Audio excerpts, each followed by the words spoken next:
What is going on, everybody? Welcome to this week's edition of the UGA Sports Postgame Overreaction show. There's not much to overreact about except for the dogs going back to back. I'm your host, Paul Maharry, joined by Trent Smallwood of UGAsports.com. First off, congratulations, dog fans. You are the back-to-back national title championship team, 65-7 over TCU. I mean, this was Stetson was so choked up for words, Trent, trying to explain this. I'm having trouble trying to explain this, and I do this for a living. Like it's just tough to talk about 65-7. Trent, I'm gonna let you get the first thoughts in. I mean, that Georgia came out focused, and I heard all day, and this is one of the things I heard all day. Georgia's the tight team. TCU's playing with nothing to lose, and I said that's not the way it is. Georgia, it has a championship. Georgia is the team everybody in the country is chasing. So the team, Georgia's not the tight team. Georgia is playing with the national championship in their pocket, and they came out and looked like they did. They started the season and ended the season just with total domination performances. Yeah. So if you're new to the show, hey there. If you're new to the show, you know what to do. Go ahead and hit that like button on the video, and also call in. There's a link in the description for you to join us. It's going to be a long night. Joe is right. It's going to be a long night. A lot of folks out there in LA celebrating. Heck, it's only 8:30 out there. They got time to go party, Trent. Back home over here, it's 11:30. So, what a performance for Stetson to go out on. After all the criticism he got, and I know last year's championship was sweet, but he was surrounded by defense full of first rounders. This year, it was on Stetson to win the national championship. And I know he has a bunch of weapons with Brock and all that stuff, but Stetson won games this year, and Stetson capped it off with a 6 touchdown performance. I mean, what a career. Yeah, I mean, and there's been plenty of doubt. You can see it on our page. You go back and watch some of our older videos, Trent. We hated on him, right? We did. And I think everybody did. Kirby Smart did. Todd Monken did. And he just proved everybody wrong. If we're overreacting, Pod missed his last damn extra point of the year. I mean, what's happening? Yeah, they had a different holder in because they didn't put Stetson back in there. But we're going to get to that. Scratching Dogs fan, he's talking about go ahead and retire that number 13 jersey. We're going to get there 15-0. 15. You didn't lose a game. I mean, it's just unbelievable. Guys, if you're watching us, let us know where you're watching from. We'll make sure to shout you out on the show. Put it in the comments. We'll put it up on the screen for you. We've got our first caller here. It's going to be a long night, Trent. We're going to have some folks calling in. Like I said, 65-7. I don't think anybody expected this, but we've got our first caller, Andy. Andy, what's up, man? What's up, guys? How's it going? Hey, how are you? Hey, I'm doing great. Could y'all imagine, really 6 years ago, that Georgia's being back-to-back national champions? And not only, I thought, we were talking earlier, I thought they would win easily. I thought 37-17. They killed this team. This was, you almost start feeling bad for TCU when toward the middle of the game. It's incredible. I don't know. You look at it, and Georgia is a 2nd and 28 or whatever away from having 3 titles in 5 years. I mean, it is remarkable what Kirby's done to this program. It's wild, and you see, it's just it's not slowing down. You lose all those guys to the draft, and then it's, that's what I'm watching the post game of Herbie and Chris Fowler, and that's what they're like. It's not changing. They're doing it as good as anybody. It's I don't know. You saw when TCU scored that touchdown and then Georgia came right back down and scored. It was over then. That game was you knew right then there was nothing they could do. So I said earlier tonight, and I was talking one of my buddies. I said this is the least talented team Georgia will have over the next 3 years, and they went 15-0. Yeah, you were mentioning that on the recruiting show last week or something, and I know you start oh God, can they go 3 in a row? But maybe they can. It's going to be. Why not? Right now, you look at the schedule next year. It doesn't look tough. or daunting. You have to go to Tennessee late in the year, but by that time, Tennessee will probably be faded out. Yeah. I mean, I think if we're going to overreact to anything, right, I think last week was the national championship game. It was. For all intents and purposes. The Ohio State probably should have been against Georgia tonight, and it would have been a hell of a matchup, a dogfight, because both teams only would have had a week to prepare for each other as opposed to a whole month. I would have loved to have seen that. Instead, I think, and what you're talking about, this goes back to the way the playoff was ranked. If TCU would have been they were the logical 4 seed, Georgia would have taken care of them in the first round, and they had to get Michigan or Ohio State tonight. Probably Ohio State, because I don't think Michigan could beat Ohio State twice, and you would have had your national championship. Well, it's odd that they kept saying, "Oh, they don't want a repeat of Ohio State and Michigan," and but like my thing is like, why wouldn't you split it up so you most likely at least get one Big Ten team in the thing? Because they want the Big Ten to be good. I mean, they don't care about TCU, but like, that's what was odd to me why they didn't split it up that way. Because I mean, like I said, TCU, they're good, but come on, this team is, what are they, 4th best? I mean, they would lose to South Carolina probably, so it's maybe, I don't know.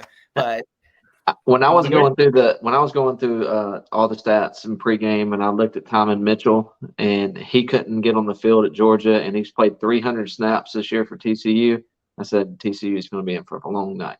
And nothing against Tommen Mitchell. It's nothing against either, but they do not have the Jimmys and Joes that Georgia has, and it showed. Okay, well, answer this. If Georgia played its number 2 offense and number 2 defense, did they win this game? Yes. Yeah, I mean they put their number 2s in and won 21-0 at the end there. So, if you put the number 2s in, Branson Robinson is the best running back on the field. Branson Robinson is going to be a problem. That guy, you saw how he was running. That he's going to be a problem next year. This is the offense that returns Ladd McConkey, returns Brock Bowers, returns Oscar Delp, returns all the running backs but Kenny McIntosh, AD Mitchell. You return Amarius Mims on the offensive line. It's just Smith. Yeah. It's just endless. And then you get the 2 wide receiver transfers in. That offense is not going away. Whatever quarterback is in, whether it be Beck or whether it be Vandegrift or whether it be Gunnar Stockton, your pantry is full of weapons. And this offense is going to be just as good next year. And I think the defense is going to take a step in the right direction because you got Michael and Bear Alexander and all those freshmen on the field that are going to be 1 year older.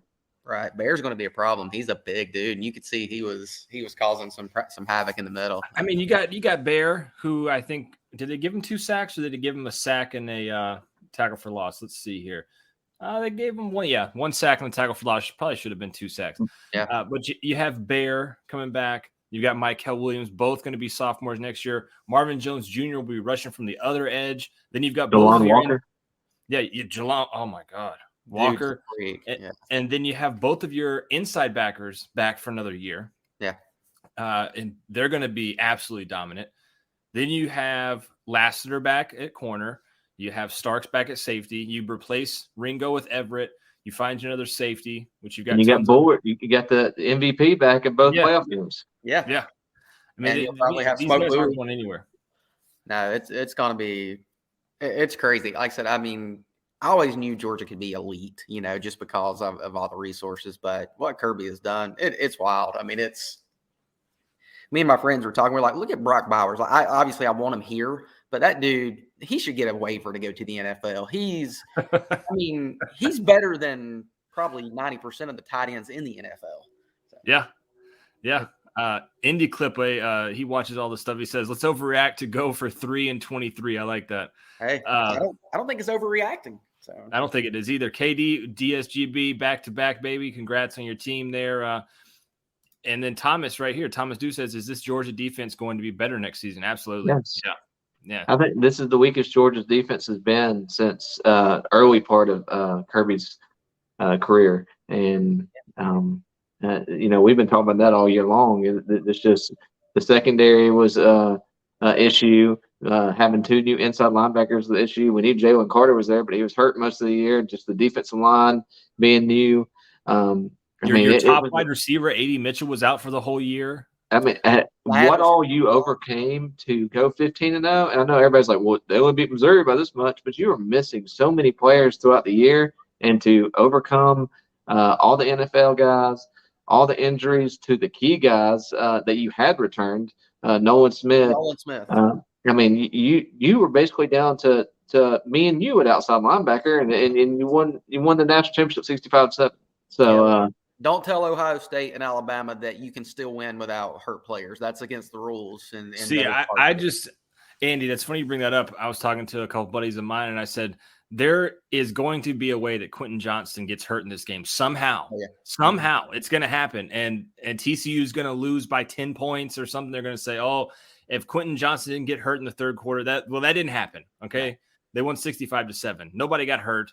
If anything, Georgia lost their most valuable player on defense. Bullard was looking. I mean, he was out there. That interception he made over his shoulder, that was great. Like, I mean, didn't Bullard also get the fumble recovery on that? Yeah, he was 3 turnovers. Yeah, just unbelievable. That Joker got MVP and only played a half.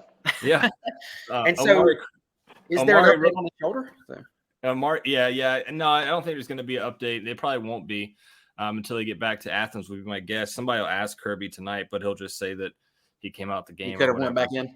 Yeah, could have went back in. Omari Carmichael says Saban leaving to do broadcasting. That's funny, Omari.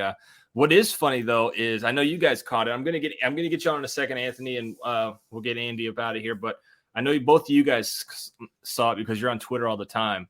David Pollack right in front of Nick Saban talking about how George is the next dynasty. Saban looked like someone took his heart and just threw it on the ground and stomped on it. Like that was like, you could tell he was just about to cry. He just kind of did like the little, just like, oh, don't know what to say. So. Walker Dog says Saban saw them dogs on the field and maybe rethinking his plans for next season. It's a tough, I mean, Georgia's going to be a tough out from here on out, man. And it's only going to get stronger. The portal for Georgia, they're going to lose some guys. So, here's a fair warning to everybody watching. They're going to lose some guys. You didn't lose anybody. Well, you lost one guy, Bill Norton, to Arizona early. But you're going to lose some guys to the portal. It's going to happen. But at the same time, Kirby and his staff have the pick of the litter when it comes to the portal in terms of guys that are in there. So, it's going to be one of those things where you're going to see some names that enter into the portal. You're like, man, I'm going to miss those guys. Don't worry. Kirby's going to reload there. So, Andy, I got to get Anthony in here. He's already smoked 6 cigarettes. I've watched him do it in our waiting room. I need to save him. So, all right. Well, I'll say one thing: go Dogs, and make sure everyone, if you haven't, subscribe to UGA Sports. You get the most news you can in there. Like, I mean, you get it all. So, subscribe. Oh, man. There you go. Take it easy, man. See y'all. Appreciate you. Go Dogs. Yeah, man. Oh boy, you ready? Have you experienced Anthony Trump? Dude, I've been on here for 2 years. So come on, now. Oh boy, here he is. Wow! How you feeling, bud? I'm feeling great, but look, I've been sick, and I stayed up late because I wanted to come on. I'm not going to take up a whole lot of time, but I just want to let Nick Saban know, because he was in the booth and he got to watch it firsthand. That's what a rebuilding team looks like. Tell him. 15 NFL draft picks, a walk-on quarterback, and we don't have to suck hind tit in the college football playoff rankings while you sit there and you watch the best team go back-to-back in the national championship. Why are you? So you're stuck on that, and I'm not going to swear one time tonight, Paul. I'm going to start the season off right. I'm going to start the off-season off right. Not swearing tonight. Thank you. But I'll tell you what, those boys kicked some hind tail where they needed to. 65-7 we could have scored 1 trillion if we wanted to. Can you This is the great college football, and I'm not a crap talker. And man, I'm really trying really hard not to say bad word. I don't talk a lot of junk.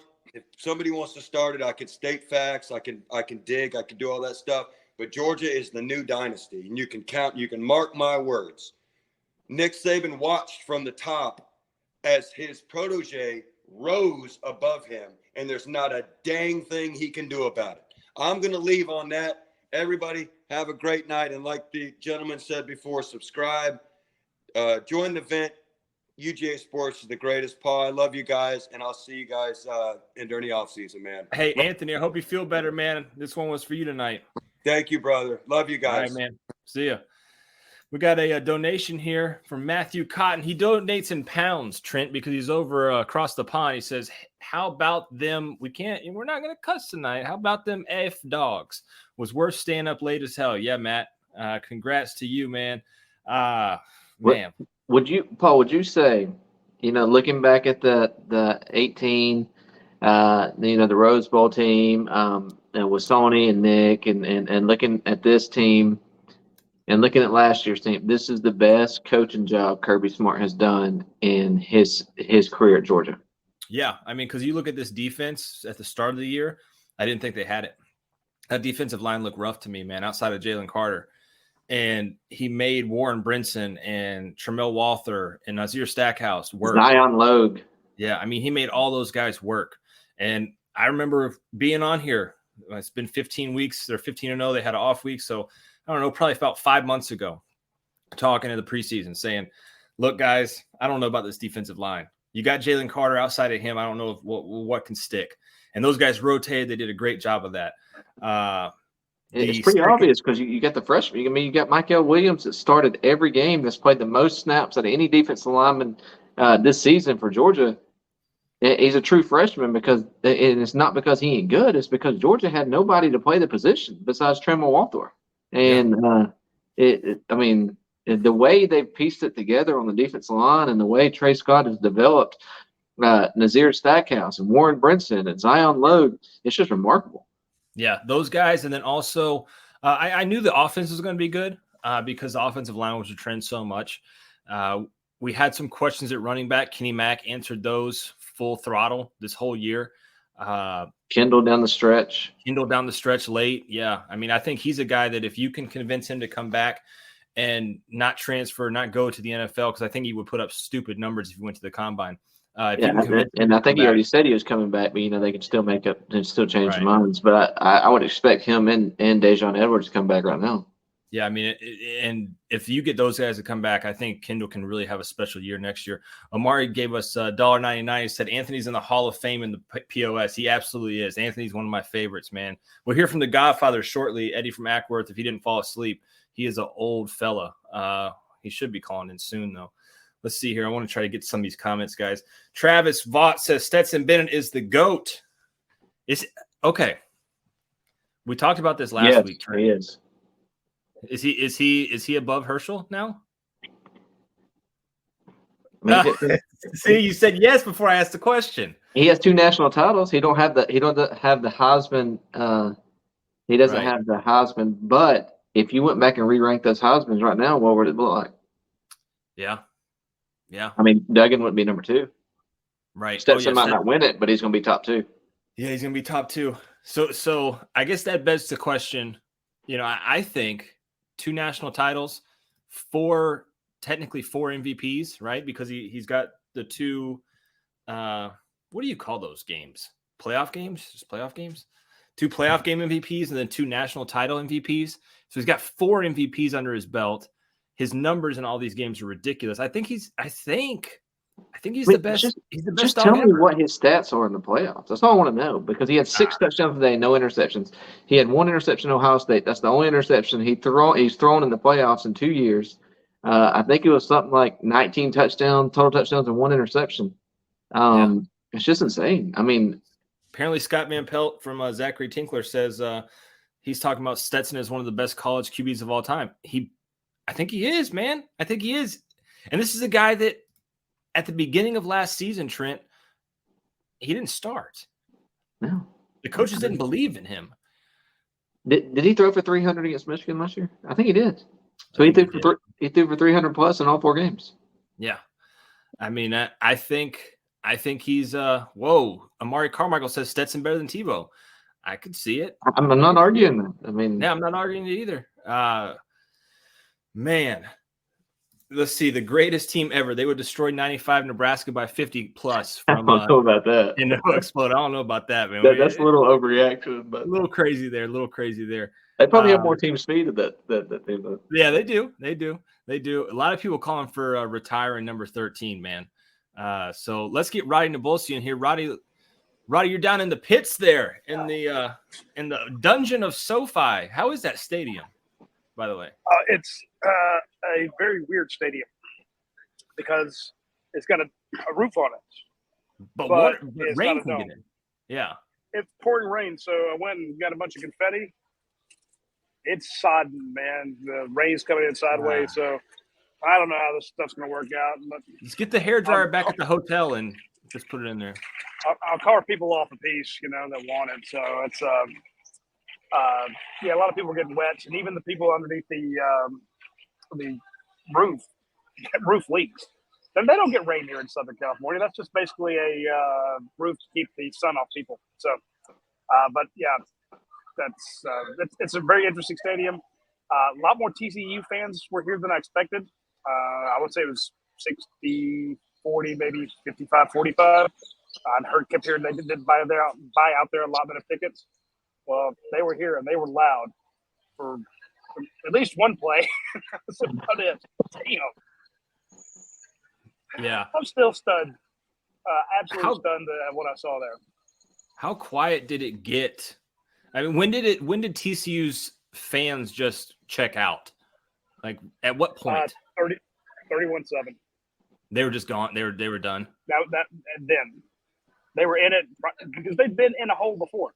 They'd seen this guy come back, They'd seen them, fight and claw their way, and they just believed that magic was still there. Remember, they had to run on the field the last second and kick a field goal, and they did it in 11 seconds. They got down a couple times. They just had utmost belief that we can grind our way back into it. But after that second turnover, right before the half, and that just when it was 31-7, and you thought, hey, if TCU goes and gets points before the half, make it 31-14, this is going to be a game in the second half, and then the Bullard intercepts his second pass, and then the wind was just totally sucked out. Yeah, they were done. I mean, I wouldn't say I was gloating at that point because we remember that, Georgia went in against LSU, 35-7, something like that. I mean, they put up a bunch of points on them.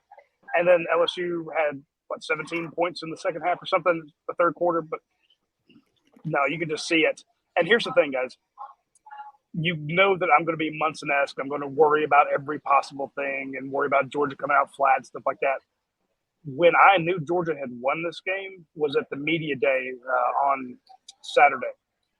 I walked in at the tail end of the TCU media day. Their defensive linemen were sitting around the table, because that's how they set them up. And I looked at them, and I'm like, those kids are midgets. They're small. These guys would not make a roster in the SEC. Their biggest player was Tymone Mitchell, not a monster at Georgia. And then I wish I could show it. Maybe I have it, and maybe I can bring it on the screen here. But at one point, I saw Amarius Mims, Xavier Truss, Warren Erickson, and Warren McClendon kind of standing talking together. And I felt like I was in the Redwood Forest. I've been to California before. I've been to the Redwoods, standing next to those four guys. I mean, I'm 5'10 and a half, 5'11. Those guys just, you crane your neck looking up at them. And I'm like, those guys are going to fold that TCU defensive line. I don't care if you go 3.35 or 3.57 or 750 and 1,000. It's just, it's physics. And what did we see right off the bat? They just blew right past them. And then I saw the guards for TCU. Did you see how round those kids were? Oh yeah, they're busting out can of biscuit. They're as wide as they are tall, and yeah, they take a while to get around. But I mean, when you watch Georgia's defensive linemen, you see Warren Brinson, Bear Alexander, Jalen Carter. I mean, those look like thoroughbreds. These guys look like trail ponies, just big guts. And I'm thinking the athleticism, it's night and day. Now, I thought maybe Quentin Johnson could do some stuff. Max Dugan could rally him. But no, it's just when it came to the trenches, Georgia owned the trenches thoroughly. I've never seen a butt kicking like that. I mean, this is a legendary game. This will go down in history as the biggest blowout in a championship football game. And Georgia's going to be defending national champions for 2 years. We're going to be seeing posts. It's been 500 days since Georgia was not a national champion. It's been 600 days since Georgia was not a national champion. I'll probably be the one tweeting that stuff. Speaking of your confetti, Nicole Valerie says, Stet, make some wet. Talking about your confetti there. So maybe put that on a T-shirt. Well, actually, let's not put anything on T-shirts. Let's not put anything on T-shirts. Let's 6 touchdowns, man. What? Georgia on tap says, Roddy, we made it, man. Marlon says, three-peat. I will tell you all a story off the that we didn't get a. It wasn't on air, if you will. It was a conversation I had with Carson Beck. I went up to Carson and asked him something about a game in his high school football career that I was trying to remember on his championship run when he was playing football in Jacksonville. And I said, look, in 24 hours, or it's going to be 48 hours, you are the number one story. Georgia's going to win his second national title. And then everyone's going to say, can they three-peats? Who's the guy? There's going to be a magnifying glass on you like you've never seen. He goes, I can't wait. And they says, I've been waiting for this so bleeping long. So Carson Beck is chomping at the bit. Glad to see him get in the game today. Glad to see a lot of the younger guys get in. Actually say that they've played in the championship game. They've won they contributed. And then when they get their rings, it'll mean more for them. And now, of course, they will want to do that again next year. And you got to think Georgia's going to be ranked number one next year. God, you would think losing some they weren't ranked number big one. Talents, but they weren't number one last year, right? Yeah, they were ranked, I think, fifth, third, it was or something. fifth. Yeah, I think it was third Because Ohio State was ahead of them. Alabama. Yeah, Ohio State. It's Alabama, Ohio State, Georgia, and Georgia kind of zipped up there. I remember them jumping Ohio State, and then Alabama had some close calls, and Georgia's moved number one. But they're going to be number one going forward. When you go 15-0 and 13-1 prior to that, 14-1, they have to respect you. And you saw Michael Williams just tear it up. Bear Alexander making plays. I mean, we can point to all the guys that they're going to lose. Darnell Washington, but you got an Oscar Delp over there that's going to step in. That offensive line, it's going to be very, very interesting what goes on there. And I think just because it's such an easy schedule, you have to just put Georgia at number one. You're the new Alabama. Congratulations. Remy gave us a $1.99 dono. He says 2023 Pete. I like that. I like it. Hey, Remy, you might want to go ahead and trademark that because that's pretty good. Yes. 2023 Pete. I like that. We got some people commenting in the comments talking about Corso. Corso put on the TCU hat. And somebody told me that, and I didn't believe it. Yeah, he did. He did he really? Yeah. He had the UGA, big hat, and then he just put on a TCU like golf hat. And everybody's like, "Where's the horn frog?" And he's like, and he wasn't doing it; he was just doing like this thing. I don't know. And he picked Ohio State last week too, so there you go. He picked Ohio State, and he also picked Michigan last week as well. So he went 0 for 3 in his college football pick. Of course, he did. Hey, shout out to Georgia representing the SEC. Yeah, tearing through it again. Congratulations on Big Ten on getting your butts kicked in the 2 games you played. Saw the Big Ten's 2-6 in college football playoff games. He's now 10-1. Yeah, I think they're 14-3 total against non-SEC teams. So Michigan gave up 51 to TCU. Oh my God, you're right. Yeah. Hey, I felt like there was a time where I felt bad for Max Duggan. There really was, because his offensive line gave up on him probably early in like the third quarter, maybe before halftime. And he just had to stand in there and take hit after hit. And he was bleeding on the second drive.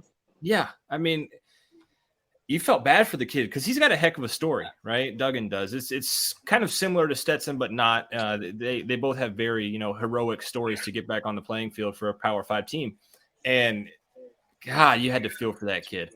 Like his offensive line gave up. His right tackle just went to the locker room in like the second quarter. He was like, "Yeah, I'm done with this. I'm tired. I'm winded. I'm out." Like he just kind of ran off like on the whole team. There's a play where they were waiting on him to like come back around to his spot, and he was just taking his sweet ass time, just jogging from one side of the field. Like they're in the middle of a drive, if you want to call it that, from TCU. It was a TCU drive. And the kid just runs back and just was like stand there. And Herbstreit was like, "That's the right tackle." And he's just walking across the line. And it's like, mean, That kid he went into the locker room quick. Just think about a national championship game when you can call timeouts with 10 minutes left and have a Stetson walk off and the defensive guys walk off, just sending them off. I mean, and there's 10 minutes to go in the game. I mean, yeah. Kirby Well, did that. You beat March them Madness worse than you beat any other team, didn't you? and I said Vandy. Georgia, the first game of the year and the last game of the year were the most dominant performances Georgia had all year. And it was That's crazy. Go ahead, Go Ronnie. ahead. Go ahead. I'm saying it's crazy you say that because then I was thinking back to last year. You had that kind of remember the bookend pick sixes. That's what won you the Clemson game, and then when you put the Alabama game out of reach, and then you have 49 to what was the score that Oregon 49 to 3, and this thing, good God. And it was the two games that they had to get up, like they had the most hype about them. Yeah, Ohio State did, but the national championship and then the opening game against Oregon. 114 to 10 against Oregon and TCU. Yeah, the bookends of your season. Just goes to show they were ranked 3, and Oregon was ranked. Weren't they in like 5 or 8? They were top 10. They were top 10. Yeah. That's embarrassing. I'm going back looking at the scores. I couldn't remember what the Vanderbilt one is. 55 to nothing. This is 65 to 7. So you won by 58 points. I think they covered. So in your biggest game of the year, you had the largest margin of victory, and it could have been worse. Oh, it could have been. George on tap makes a good point. He says, "I love we didn't take the foot off the gas like we've done in the past." When Kirby called that timeout right there before halftime, I was like, "Oh, this is a different Kirby. He wants the ball back," and he got the ball back, and he scored a touchdown. Normal Kirby would not call that timeout and would let the clock run out and go to halftime. But he said at the beginning of the game, he was like, Holly Rowe asked him. You didn't get to see this, Roddy, because you were at the game, but Holly Rowe asked him, like, they do the pregame right before the kick. They talked to the coaches. And they're like, "What are your thoughts, Kirby?" He just said, "Aggression. We are the hunters, not the hunted." And from then, it was. I mean, you knew what was going on. Is there a better big game offensive coordinator than Todd Monken in the whole college football? Not right now, I don't think. And here's the thing: there are times during his play calling in the big game, I'm like, "What are you doing?" And then there are times where it's flawless. I mean, it's beyond compare. He had them spun around, guessing, not knowing what's coming across. 3 runs in a row, And at one point I looked up, it was like 195 passing yards, 178 rushing yards. I'm like, man, they just don't know what to do. They don't know which back's coming in. They don't know which wide receiver's going to, which tight end. Stetson runs in for a touchdown, practically untouched. And then his second touchdown, not only did he run in untouched around the left edge, but his 2 lead blockers didn't have to touch anybody. He had 6 guys in front of him, and there was nobody over there. Yeah, Monken's like, they're going to give us the entire boundary with nobody over there. Okay, we're going left, and they just ran right through it. It's embarrassing. Hey, there's Jed T. May. This is Jed, yes. Jed probably hasn't done anything all night, so he's finally showing up. Say hello, Jed. Taking my spot, Jed? Oh, he can't hear because he got headphones in. No, he can't. Yeah. I'm going to bring Eddie in. I haven't seen him. No, this is me. Eddie, what's up, Eddie? Hey, did they get score points? Can you see the tears? I mean, I've been crying all night. This is unbelievable. Unbelievable. Are you crying because of the beeping noise behind Roddy that they're moving 50,000 soda trucks? That's not fun. I mean, Roddy needs to mute that. That's not fun. No, but how do you feel? How do you feel, Eddie? The godfather of the POS, if you will. That's what you've been called. Well, I appreciate that. So here it is right here. Blind squirrel. I didn't even say it. The godfather said it. All right. I appreciate that. So I think this is the greatest 2-year college football run in history. Okay. Ooh. Well, correct me if I'm wrong. with what Kirby's had to deal with the NIL, transfer portal, guys leaving after 3 years. Nobody had to deal with that. Good point. This is the greatest 2-year run in college football history. Period. It's ridiculous. And I have literally been crying since, I don't know, 10 o'clock. I don't know. What, you get into the fiddler or something? What? Tequila? Did the fiddler do it? Did the tequila do it? What got you? Just watching this team. I mean, this is a wet dream. Forgive my friend. This is ridiculous. This is what we've been waiting for, boys. And we watched it happen. And I was texting people during the game after the halftime. What was the score at halftime? 35-7. I don't even remember. What was the score at halftime? It was 38-7. 38-7, yeah. Okay, 38-7. I texted people. I said, I don't know how to act. What am I supposed to do right now? Do y'all know how to act like this after it's 38-7? I mean, no, I don't know what you do. I don't know what. Have you ever dealt with this? I mean, what do we do?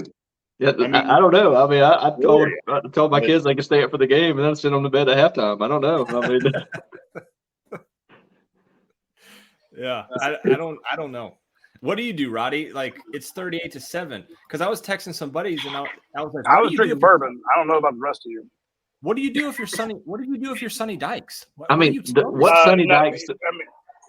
Yeah, go ahead. At that point, you realize you're toast because it's not like you're going to go out and all of a sudden stop Georgia. You've got to be able to stop them all day.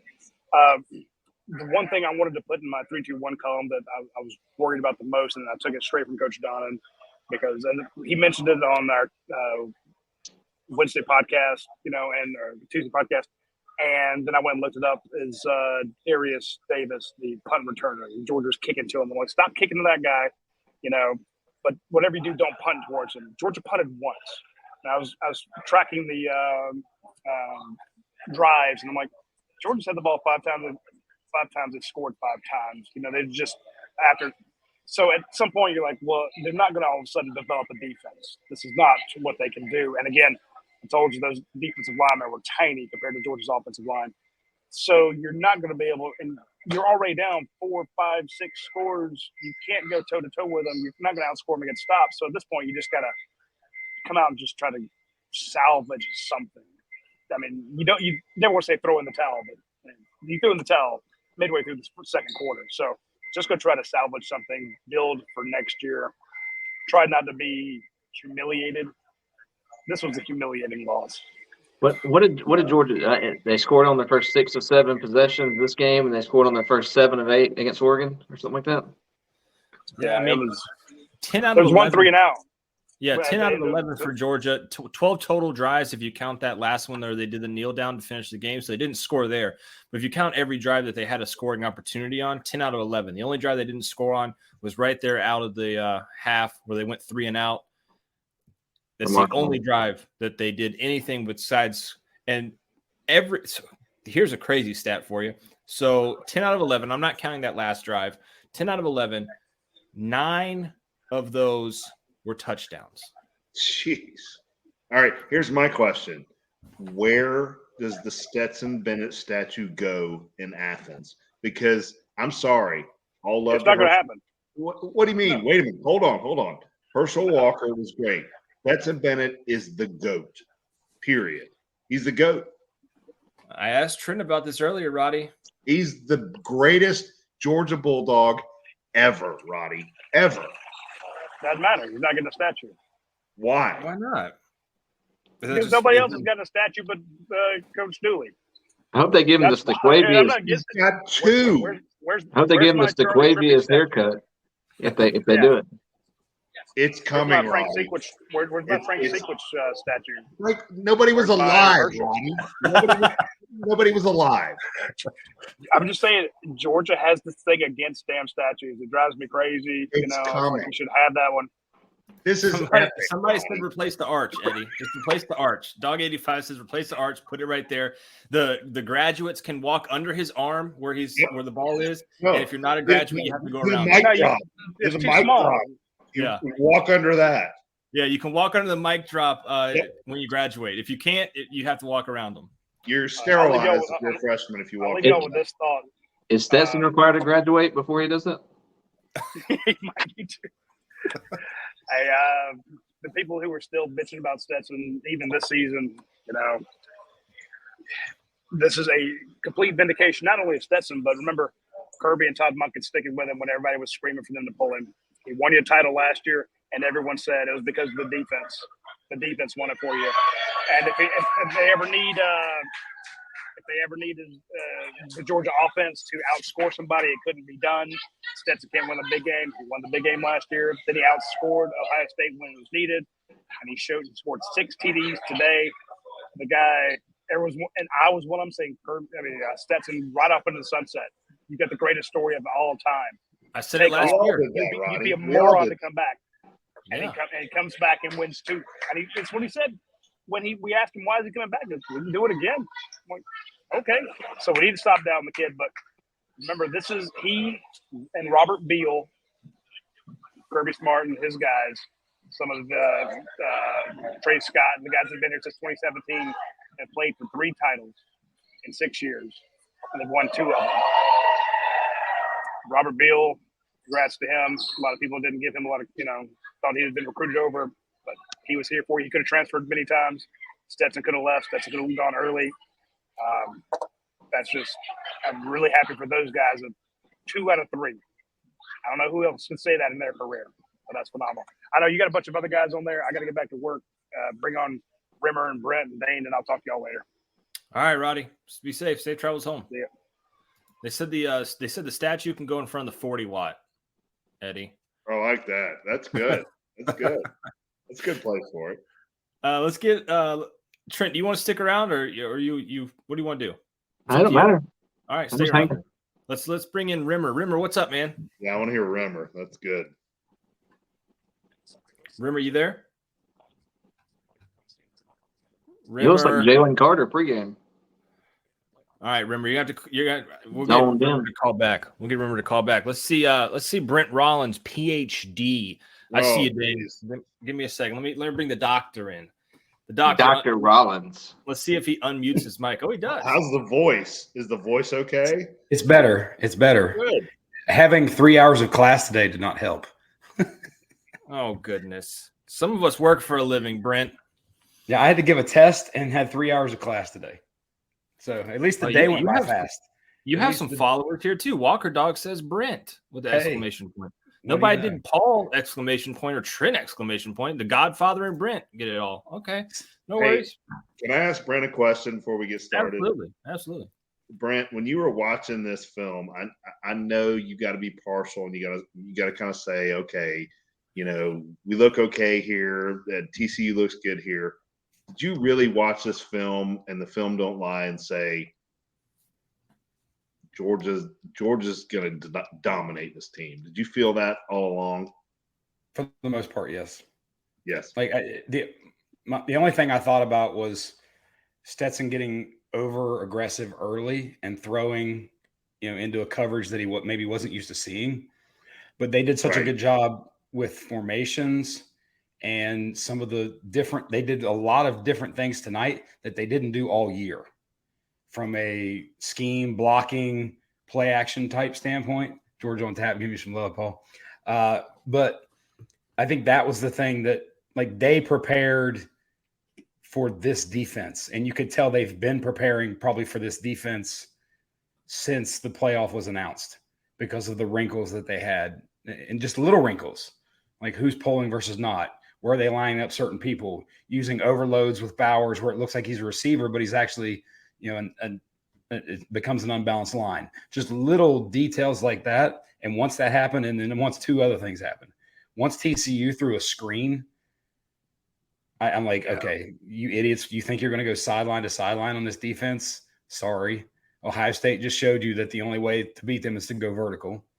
And then when he didn't go for it in Georgia's territory, when it was 17-7, you have to understand what game you're in and understand that this offense is absolutely just steamrolling people right now. The instant he punted that ball, I'm like, all right, game over. Absolutely. Brent, did you watch tape though? And I know coaches can't say this, Kirby can't say this, you can't say this. Did you watch this tape and say Georgia's going to dominate this game? Yes. Did you think that from the beginning? Yeah, you did. I mean, the only thing I thought they might get one or two YOLO balls where it's just a. Which they got jump. one. They got one. Yeah, they did. Well, but that was more of a bust versus it was a bust. Yeah, versus the other guy being really good. But that's how they got their touchdown was Right. off that. Yeah. Without that, then. I rewatched the Michigan TCU game. I'm trying to figure out how the hell TCU won because they were not the better team. Jim Harbaugh killed them, and the 2 pick sixes killed them. But they were not better than Michigan. And I know Georgia would have they wouldn't beat Michigan as bad, but I think Georgia would have beat Michigan as well. But I think Michigan should win. Yeah. I think Ohio State and Alabama are the only 2 teams that can compete with Georgia right now just because of a talent standpoint. So Brent wasn't on here. I'll ask Brent right now. Is this the greatest 2-year run in college football history? Yeah. And then I was in the background and I heard you say that Stetson's the GOAT. And build the statue. That's literally the first thing that I wrote in my post-game column was 1, build the statue, 2, make it with a fade. Put the fade in the statue. You got to. Indy Clip watches the show a lot. He said Kirby just credited the scout team and how they played better than TCU. Wow. Damn. Wow. Damn. I think from a recruiting perspective, they are better. I mean, look at that scout team. I mean, not only do you have, you had some of the 5-stars or whatever coming in this class practicing a little bit, but you got Gunnar Stockton running the scout team quarterback. I mean, you're Singletary at corner.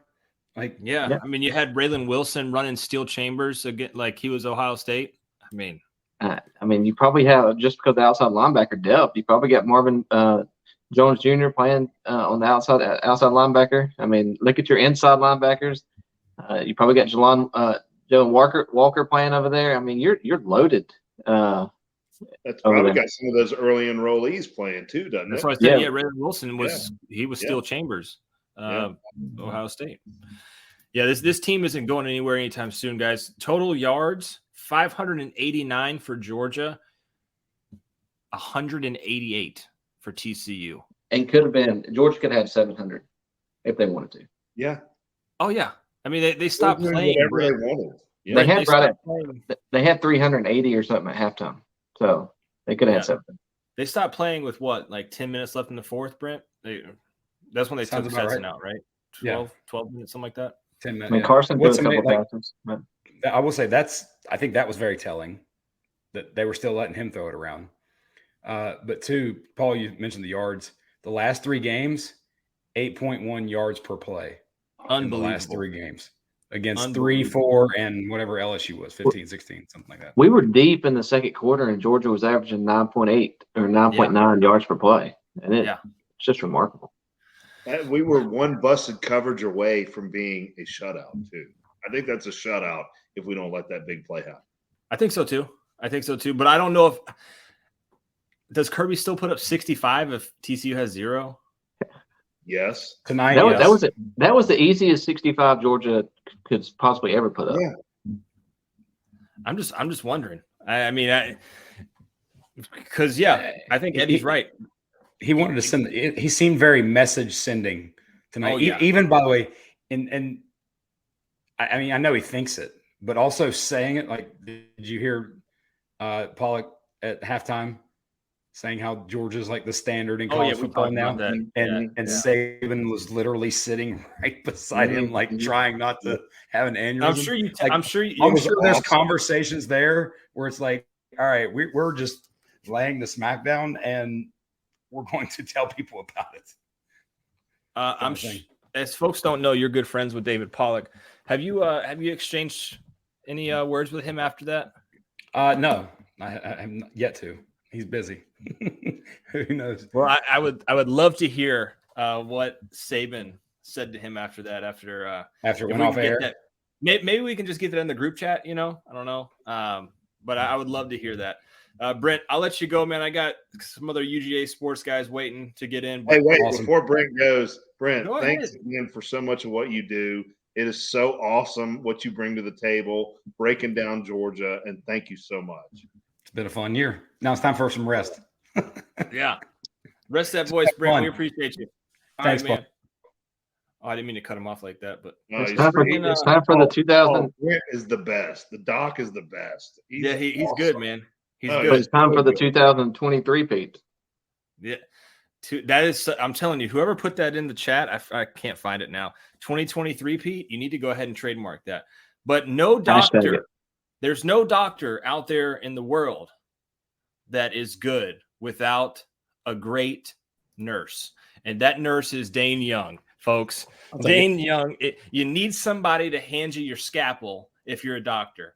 And that man is Dane Young. He puts the ball up in the air for Brent, and Brent knocks it out of the park. Dane Young, thank you for coming on to the show. 65-7. How was Coach Donnan tonight? Happy.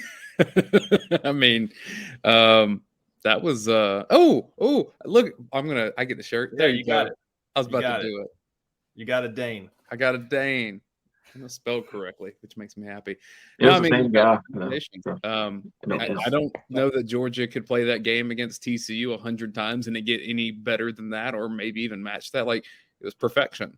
And there were issues. I mean, you had the false start at the beginning. You had another little penalty. Like, it could have been way worse. Twice. Yeah.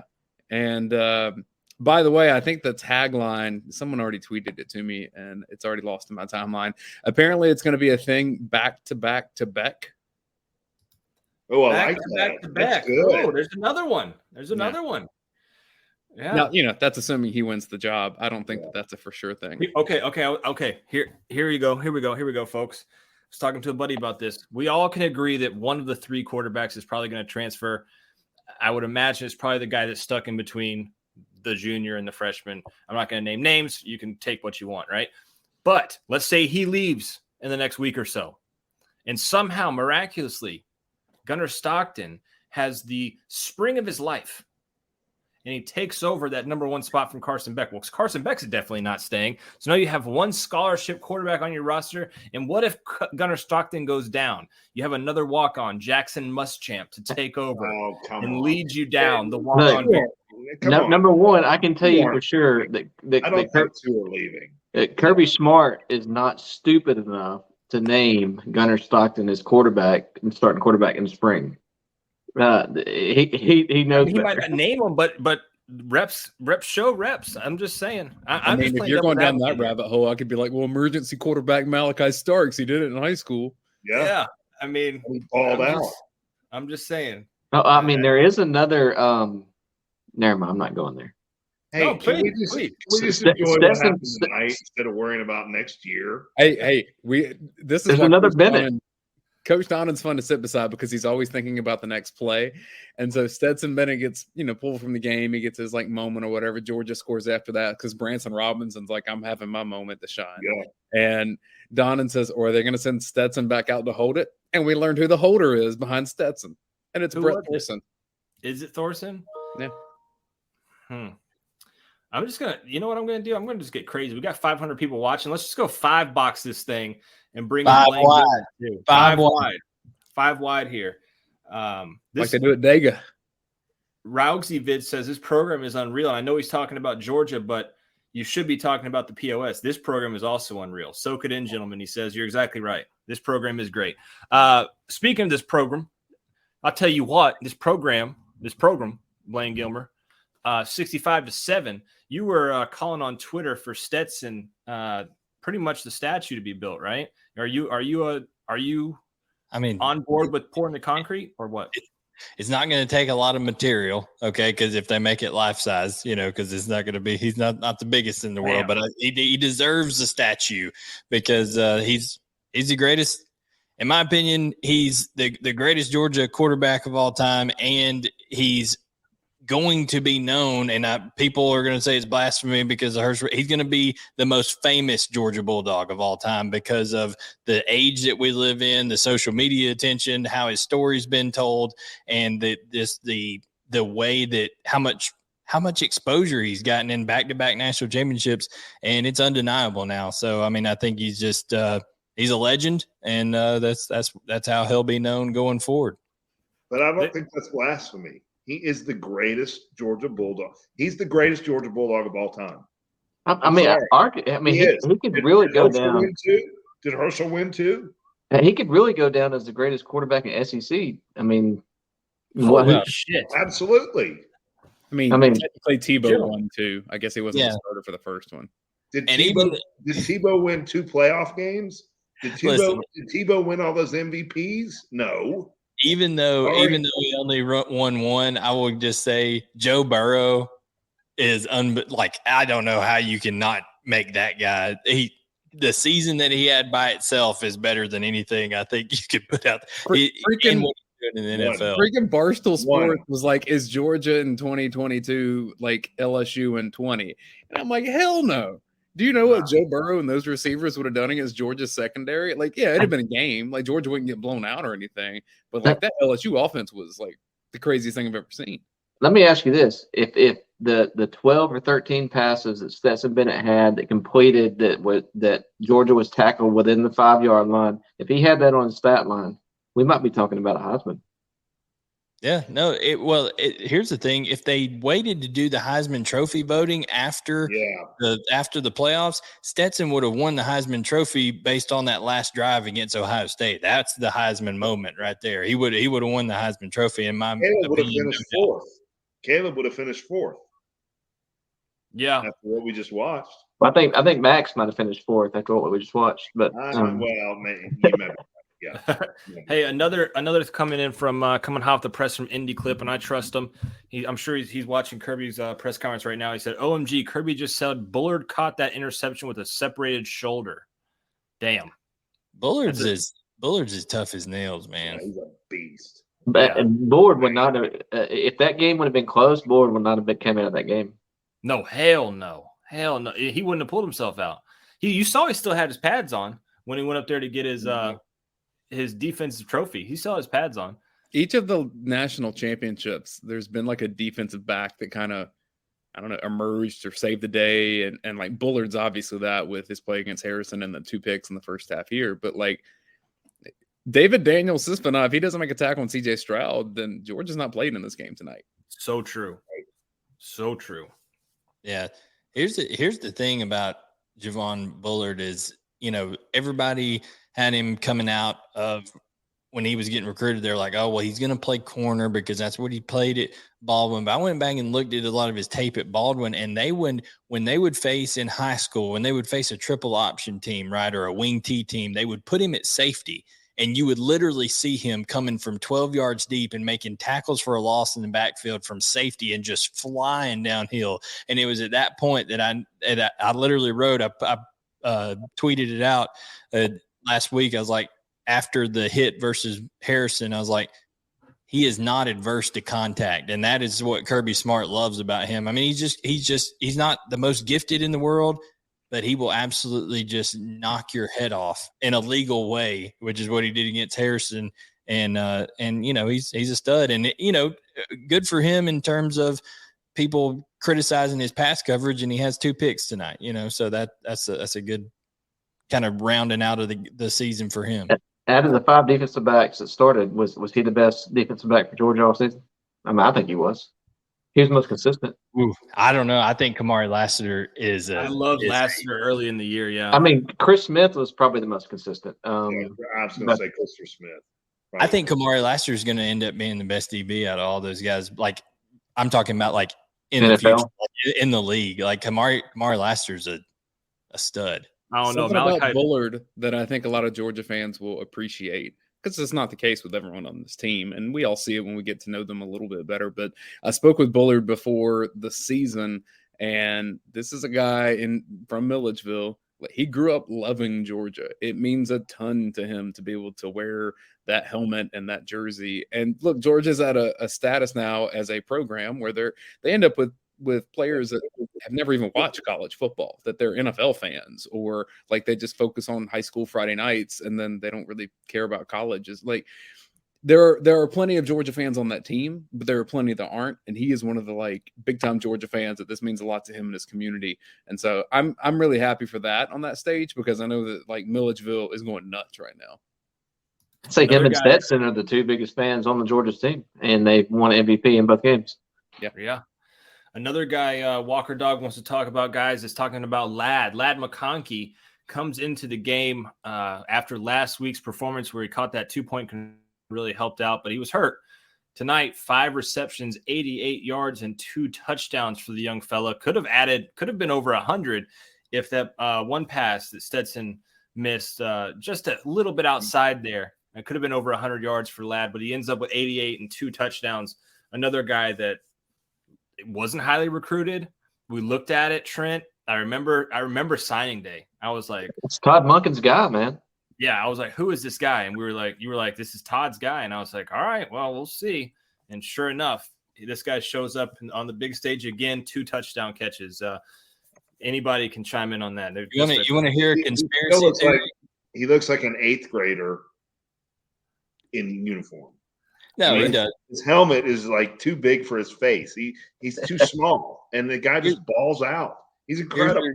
Here's your conspiracy theory. I have a feeling that Bill Belichick absolutely loves both Ladd McConkey and Stetson Bennett, and that's the reason he got Robert Kraft to send the Patriot plane to fly the Redcoat Band all the way out to Los Angeles, because he's trying to butter him up and go ahead and get ready for the pre-draft meeting with Stetson this year. They'll draft Stetson about the 5th, 6th round. He'll take Mac Jones's job, tick more Alabama fans off, and then Ladd McConkey the next year will be, Wes Welker version, 4.0.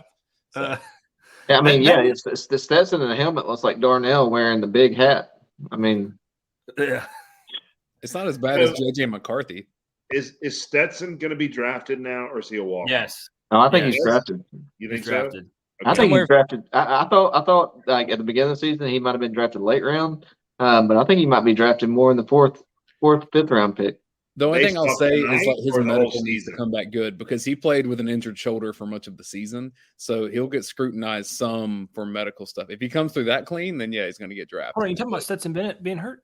Yeah, he played hurt on his arm, right? Mm-hmm. Oh, that's crazy. I said that on the show, and I got lambasted for that. Not by me, Paul. I got your back, man. I'm just saying. Somebody called me out on that. $5 dono from the man right cheer says LSU is the only BCS champions in 2003. So please quit giving USC credit as back-to-back champions. They didn't even qualify to play in the title game. AP got mad. I don't remember that. Maybe some of you guys do, but in terms of like legacy, too, like we're talking about like Stetson versus Herschel and all that, and like, man, half the people watching today weren't alive when Herschel did his thing for Georgia either. So like, there's a lot of like recency bias with what we saw. I wasn't alive when Herschel did his thing, so I can't tell you what that was like. I know what I've been told forever, and he didn't win 2 of them. Yeah, but he's literally, the only thing about it is Herschel's a freak in nature, like literally, just in terms of. Well, Herschel was a 2020 back playing in 1980. I was alive, and I saw it, boys. And Stetson's the GOAT. Okay. Oh, there you go. You heard it from the Godfather. I was here. Hey, well, that's better. That's better coming from somebody that saw both play. Other than film, because I just feel like sometimes you can get toasted a little bit that way if you say otherwise, but man, it's no doubt in terms of impact, Bennett's done more than any other Georgia Bulldog. Absolutely. I mean, we already have somebody in the chat, guys, that is sitting at the LAX airport. Sure feels good to ride home with the natty. The Middle Georgia UGA Dog Pound. You're a crazy son of a gun to be flying back home on that red eye. That's Spirit, a 4-hour flight. Oh boy, you got a 3-hour time zone. So even if you got on the plane right now, Dog Pound, you're getting home at 7:30. That's tough, man. But hey, you gotta do what you gotta do. Congrats. So, if Stetson's the GOAT, can we just like take a step back and realize? hold up, Dave. 1 second. Greg Clowan says Eddie saw Moses play. So I'm not that old. I'm 52. I mean, I'm not 922. All right, now it's getting really outlandish. Uncle Sam says the numbers 3, 4, 3, N 2, 3. All right, guys, guys, we got to find some common ground here. I like what is it? 2023, Pete. I like that. 3, 4, 3, N 23. I don't know. Maybe going too far there. Got a super chat there from Gabe. Yeah, Gabe says OSU fan, but cheering for Georgia. Big 12 softer than our trash defense. They gave up 18 points to blow it. Laugh out loud. Go Dogs, though. Congrats. Hey, Gabe, we appreciate that super chat, man. Yeah, that Big 12 is it's a little soft. It's a little soft. But I guess we're all saying consensus Stetson Bennett is the greatest player to play for Georgia. And I'm not arguing that fact. I think it's there. But now, look, you can argue language on it. There are more talented players that have played for Georgia. Yeah, he's definitely the most decorated and accomplished. Okay. But, look, in my eyes, Champ Bailey is the most talented player to ever play for Georgia. Look at all the stuff he did for that team. He just didn't have the cast around him. All that said, the fact that conversation's happening and 13 months ago, we all have Twitter. We're on the dog vent. It was like 50-50 among the fan base if Stetson Bennett should start the Orange Bowl last year. Yep. For that to happen. Yeah, you're right. It shows you the power of being awesome in the right moments. And maybe that's the legacy that he has. That's what I was saying in terms of social media and TV exposure and all that brings in a little bit of bias to this as well. To it too. And let's just cut through it, and let's also not I don't want to get political on here, but let's also not say that Herschel hadn't alienated himself from half the people out there, with his run. So for office. So that kind of hurt him a little bit in that too. But you can't deny he's a freak athlete and unbelievable guy. What's different about Stetson is that he stepped up in the biggest moments in the world. I mean, he sucked for half the game against Ohio State. And then in the fourth quarter, when it mattered, he took the team on his shoulders and he led them to a victory. Oh, yeah. That's what Stetson does. Who's the basketball announcer? Is it Bill Raftery that says onions when somebody hits a big three over there? Yeah. Yes. I mean, Herschel, you can. I mean, I don't care about all that political bull crap. Yeah, that has nothing to do with this. Okay. No, I'm saying that's how I know what you're saying. I get what you're saying, but Herschel was an incredible athlete, but he didn't take the team on his back and lead them back-to-back national champions. He didn't do that. He won a Heisman. No. He won a national championship. Stetson did it twice, and he did it in the moments where it was the hardest to do. And he like you said, Dane, nobody backed this kid. Everybody was against him because they were like, "Oh, this kid's not any good. He can't do this." And he did it. One of the greatest parts of his story to me is that before that same Orange Bowl, where it was 50-50 among the fan base at that point, which was pretty crazy in retrospect, but that's just what it was at the time. I thought the biggest turning point in his story to me, not his performance and not everything, when Todd Monken in front of a microphone just said, "I had it wrong. We told him he should leave," and he just didn't. And he kept coming back and he kept coming back. And the fact that Monken was so, I guess, upfront about that when coaches tend to not want to be. Most coaches are egomaniacs. One, I gained a lot of respect for Todd Monken for just being honest. Man, I didn't believe in this kid. They said they tried to bury him, right? Yeah, and then credit for Stetson. Man, if you go back to before that Arkansas game, Stetson Bennett was taking fourth string snaps. Yep. He was barely on that team. Yeah. We got a $2 dono from Luke S. Says, when am I going to hear you guys on 929 FM? I don't know. I've done some radio spots for him, but I don't know if we'll ever get on there. Let's see. This just in, guys. Stetson Bennett's mom posts on the dog vent. Oh, really? Yeah, she posted on the dog vent. Should I read it or? Yeah, go ahead. Right. I think you should screen share it.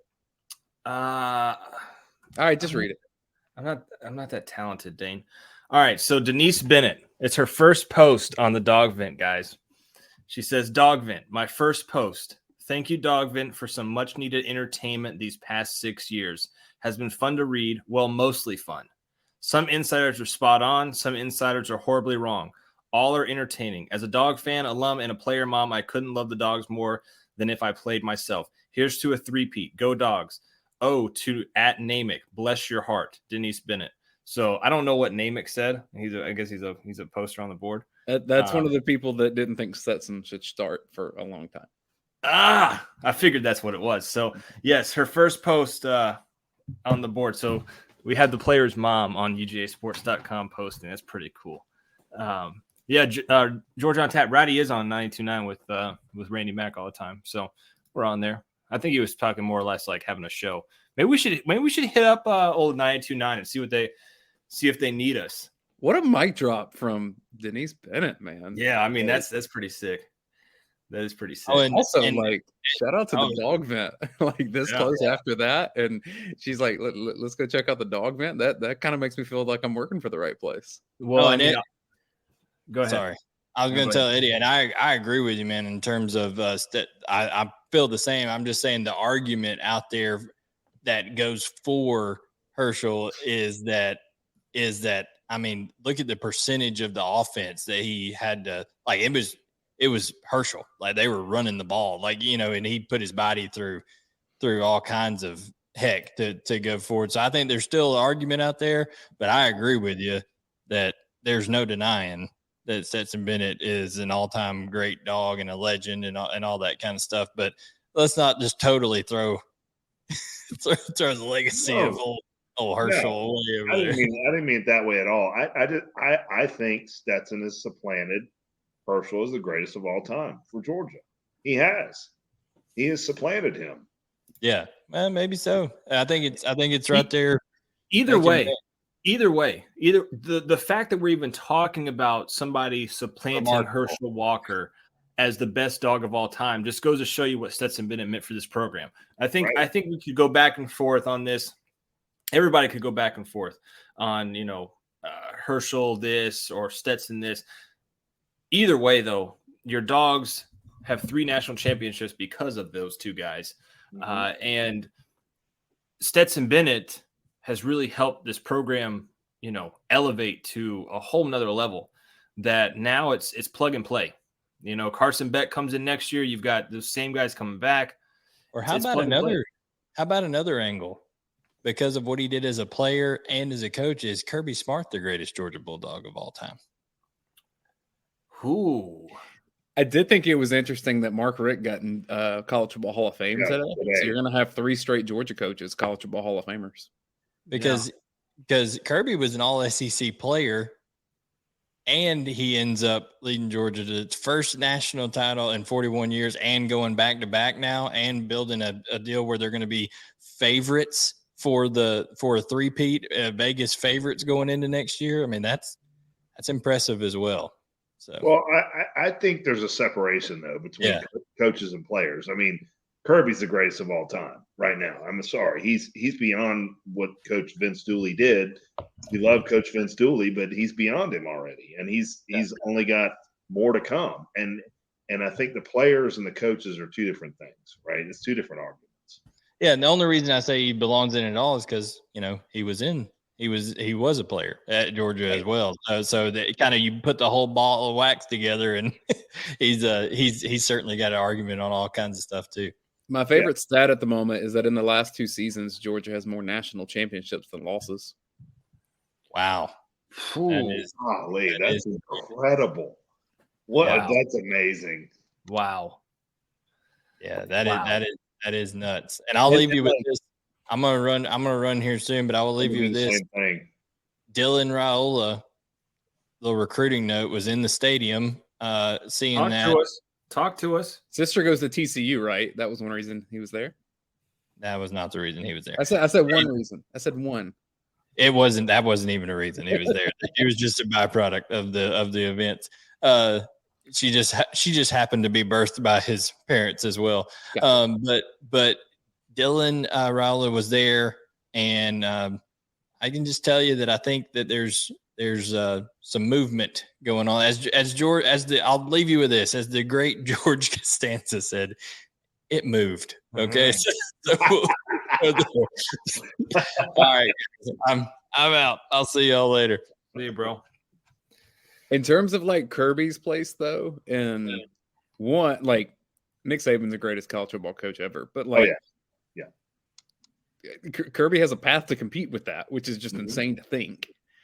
But like the other piece of it is you start going to like greatest coaches of all time, and like Kirby's beginning to knock on the door of like top 20, top 10. I mean, he's in terms of just national titles, you're already getting into Nick Saban. Recently, you're looking at like Dabo Swinney, Pete Carroll, Urban Meyer territory, and that's insane. Well, I mean, he's not there yet, but what's amazing to me is the way Kirby's done this, dealing with the NIL, the transfer portal, all that stuff. I mean, that's a whole new ball of wax that he's having to deal with, and he's done it. And Saban hasn't done it in this new era, right? Well, and I think the greatest thing that Kirby has done is kind of just have a roster ready for when things happen. Yeah. And it's really kind of been, if Alabama's had a downfall, which it's really not, they're still awesome. Don't get me wrong. Yeah. But like they've struggled a couple times in replacing coordinators. And I mean, look, Dan Lanning gets the Oregon job. Cool. Muschamp's already been at Georgia for 2 years. Okay. Or whatever it had been. Like he was ready. And Todd Monken's going to get calls. And probably one day he's going to leave. Oh, Mike Bobo right there, ready to go. He's been with the team. Like the continuity with that. And those are all Georgia guys too. That's a piece of it I think some of these other teams don't have. And people can say that doesn't matter, but Kirby Smart mentioned it after the game today of like why he called timeouts to get curtain calls for his, like that's totally un-Kirby like. And he said, look at what they've done for the university that I love too. When was the last time a coach did a curtain call in football besides NFL? In college football, I can't like think of one off the top of my head. I would assume Clemson did something with its blowout in the CFP, right? Probably, but I can't think of it off the top of my head. Somebody said, no, we don't want Bobo. All right, boys. I'm gonna check out. I actually have to go to work tomorrow. I hate it, but I do. And we won 65-7, and we just won back to back. I mean, my God, are you kidding me? My eyes are still wet. I can't believe it.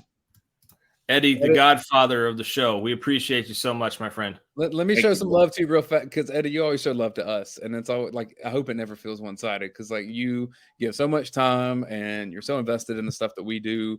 And I mean, I don't know how you have time to work between hanging out with us and hanging out with Logan Booker and then hanging out with Bill Shanks. Like you're a busy dude, and your voice is better at any of this than any of us. So you just bring a lot to this, and your energy and your graciousness and just investment in what we do makes our lives fun. So you represent a lot of people that put a lot of time into this. So thanks, man. Well, thank you, Dane. I really appreciate that. And Paul, I still owe you a dinner. I'll get half a point. We'll get it. We'll get half a point. Yeah. Yeah. All right. Happy to pay. Definitely get it. All right. See you, Eddie. Oh, Dane. See you, Senior Mattingly from Brian Squirrel Sports.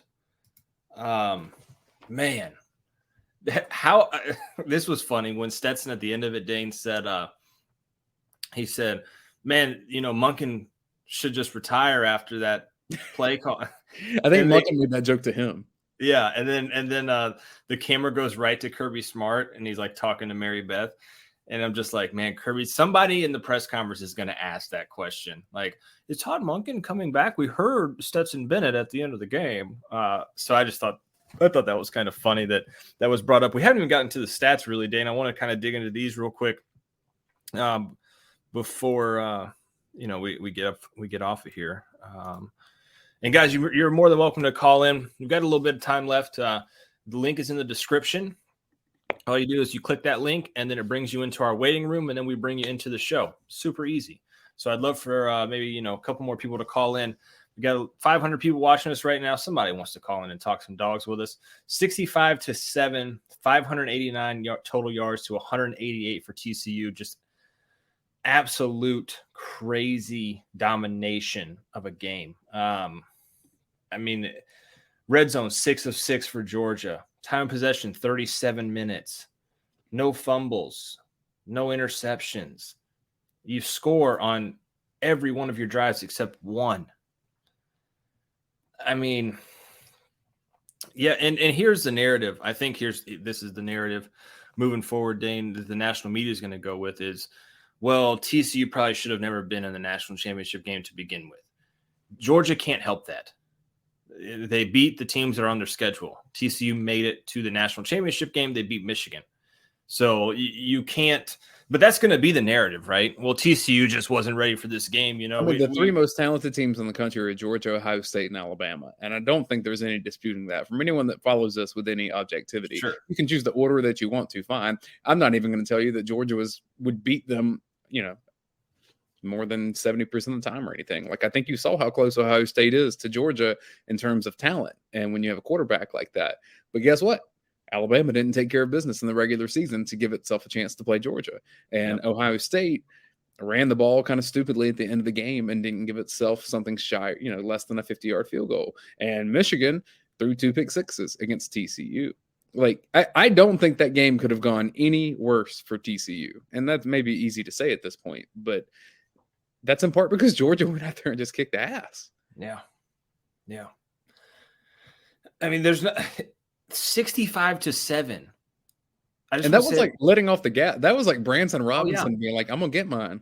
Yeah. I mean, they could have put up 72. Could have been 72-7. 79-7 is not out of the realm of possibility. I mean, they could have easily dropped 80 points tonight. I did enjoy the game day picks are funny because I've had this running joke on Twitter for like 6 months now of Desmond Howard's preseason picks of picking Texas and then he picks TCU in the title game, and then he picked TCU, and then he has to come back at halftime and give comments about Georgia, what it's doing to TCU. Like, it was just chef's kiss of like Desmond Howard just came ready to give me Twitter ammunition, which is not the whole goal of everything, but he's a fun punching bag because like he seems like a nice guy, but he doesn't seem like he knows what he's talking about when it comes to the sport. And, Blind Squirrel Sports says that was a historically bad loss for TCU. What else can you say? I mean, yeah, but it's also historically a great win for Georgia. It is. And so it kind of depends on how you want to look at it. Like, that stunk for TCU, and if they played again in 2 weeks, it may not be to that same degree, but they don't. We've got a new caller here, Dane. Let's see if we can bring him on. Larkin Fowler, how's it going? Paul, Dane, how are you guys? Hi, Larkin. Good, man. Where are you calling us from? I'm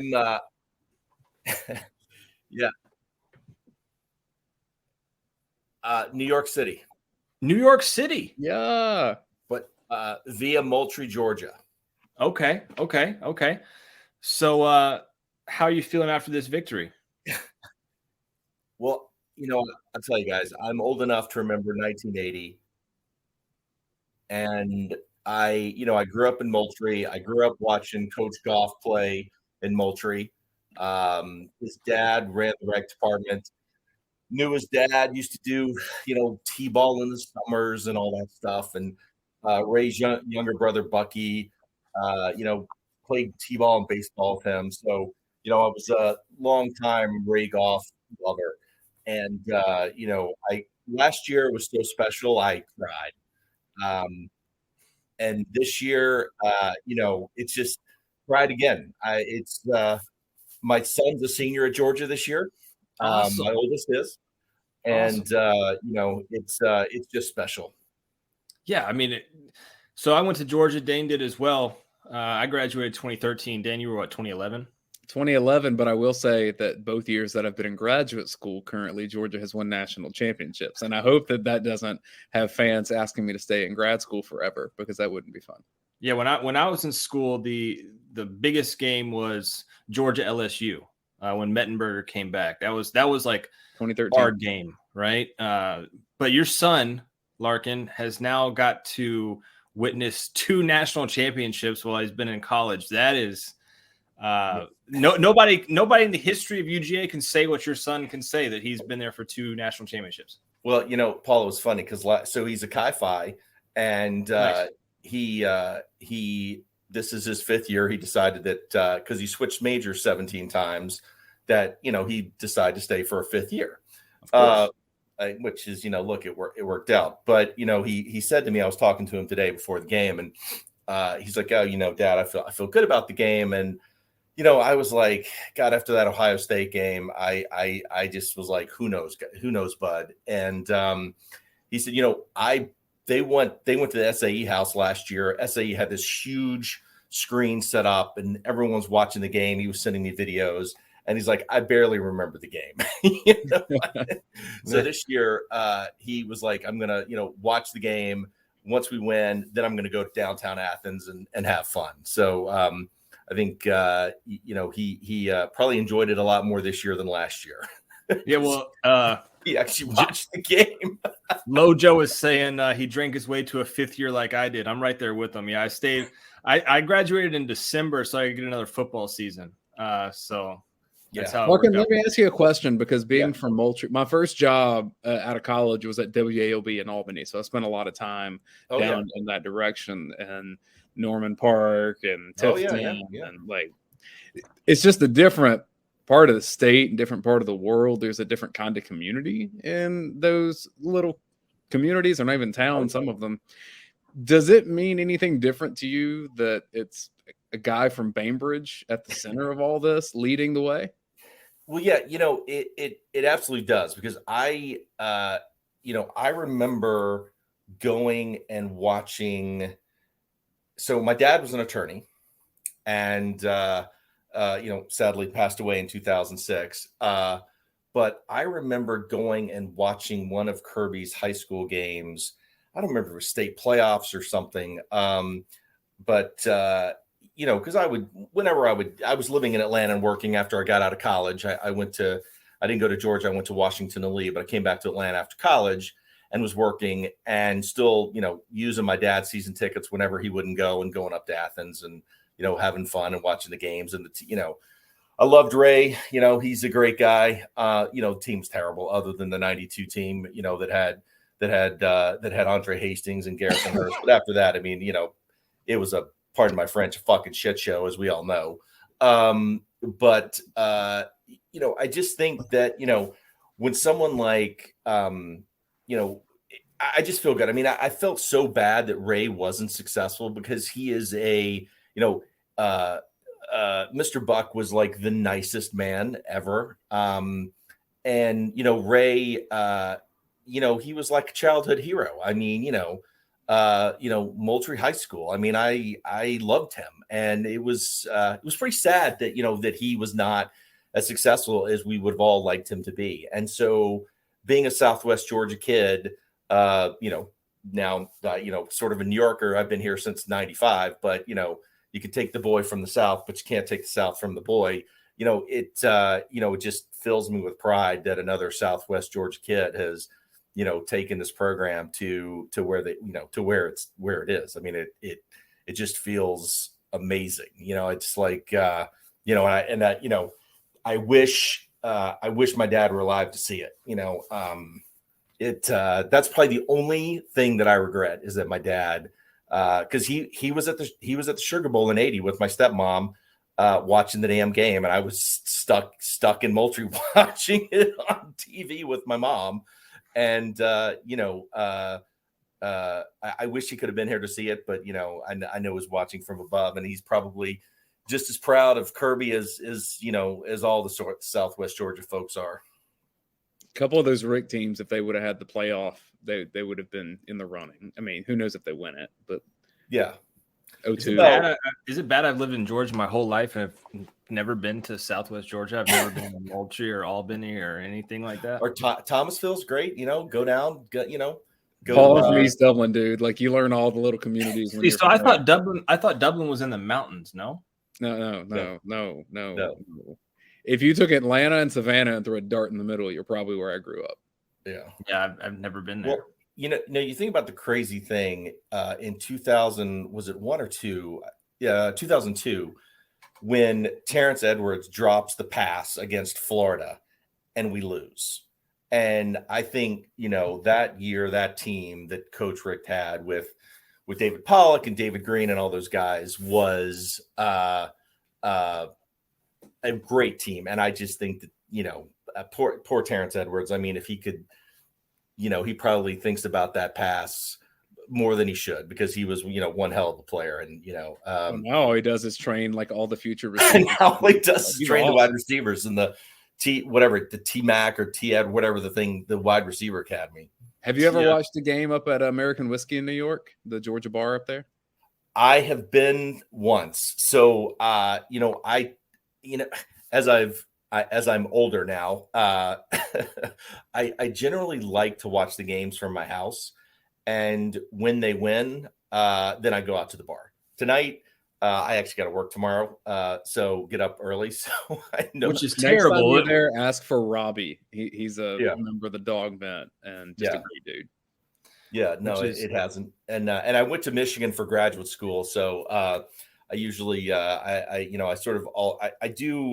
There's a whole Michigan dads group from my daughter's soccer team, and I've done more Michigan bar nights than Georgia bar nights because they're just not, they're not that many Georgia guys up here. So you really enjoyed that Peach Bowl. Yes, I did. I don't know if I was happier that Georgia won or Ohio State lost, but it was that Putz Ryan Day with his like spray on tan. I was quite happy. It was, I was bummed Michigan lost, and last year was definitely interesting when watching those two teams play, and it was like, graduate school alma mater team that I I cry over when they lose. Georgia's in my heart, always will be.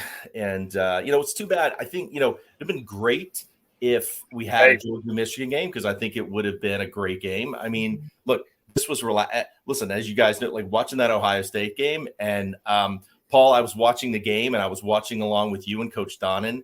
And Dane. You were watching with Dane. Oh, it was Dane. Sorry. Yeah, Dane. Yeah, sorry. Apologize. And so, we're kind of watching, and then when Coach Donnan's like, "Whoa, he missed!" Like we're going. I mean, it was like, well, his quote was, "He missed the dog shit out of it." Yeah, he missed the dog shit out of it. It was like, well, I've got some other stuff you guys need to hear too. Yeah. But that was crazy. That was so much fun. So, look, I watched the show. I usually listen to it. I watch it when I can. I always listen to it on the podcast when I'm trying to get some exercise up here. And I think you guys do a great job. And, thanks for letting me on the show. I've long time listener, first time caller. So yeah. We appreciate back. Yeah, we appreciate you calling in, Larkin, and we hope you have a good rest of your night. And Happy New Year, guys. And you as well. Let's go for 3 and 23. There you go. All right. Good night, guys. Have a great one. Thanks, Larkin. What you got, Roddy? I get some stuff. I want to play the Kirby Smart audio I just uploaded to YouTube. Well, bring it on. It's filthy, but see if it'll play. If not, I may have to get Dane to do this. Your ass is prepared for this shit for 365 days. I think about this fucking red locker room. You gotta get all the shit you went through this week to get ready for this game. Now is when you pay the fucking price. You go out there with energy, enthusiasm. Ain't nobody supposed to be cautious. Ain't nobody supposed to be nervous about shit. Go out here and fuck their ass up. Don't think about scoreboard. Don't think about shit. You think about knocking the shit out of them. Did you hear what Fox said on Monday? When I sat in that fucking meeting, I wanted to go fucking play right then. Do your shit up out here. 2 years ago, fuck your shit up. Goddamn pride and joy tells me you fuck these guys up. You gonna play the right way. You play right way. You knock their ass off. You stay off the fucking ground. You tackle the fucking man with the ball. The shit's easy. Play the right shit. Punish their ass on offense and kick their ass on special teams, guys. It's about who the fuck we are. I believe in you. Let's go.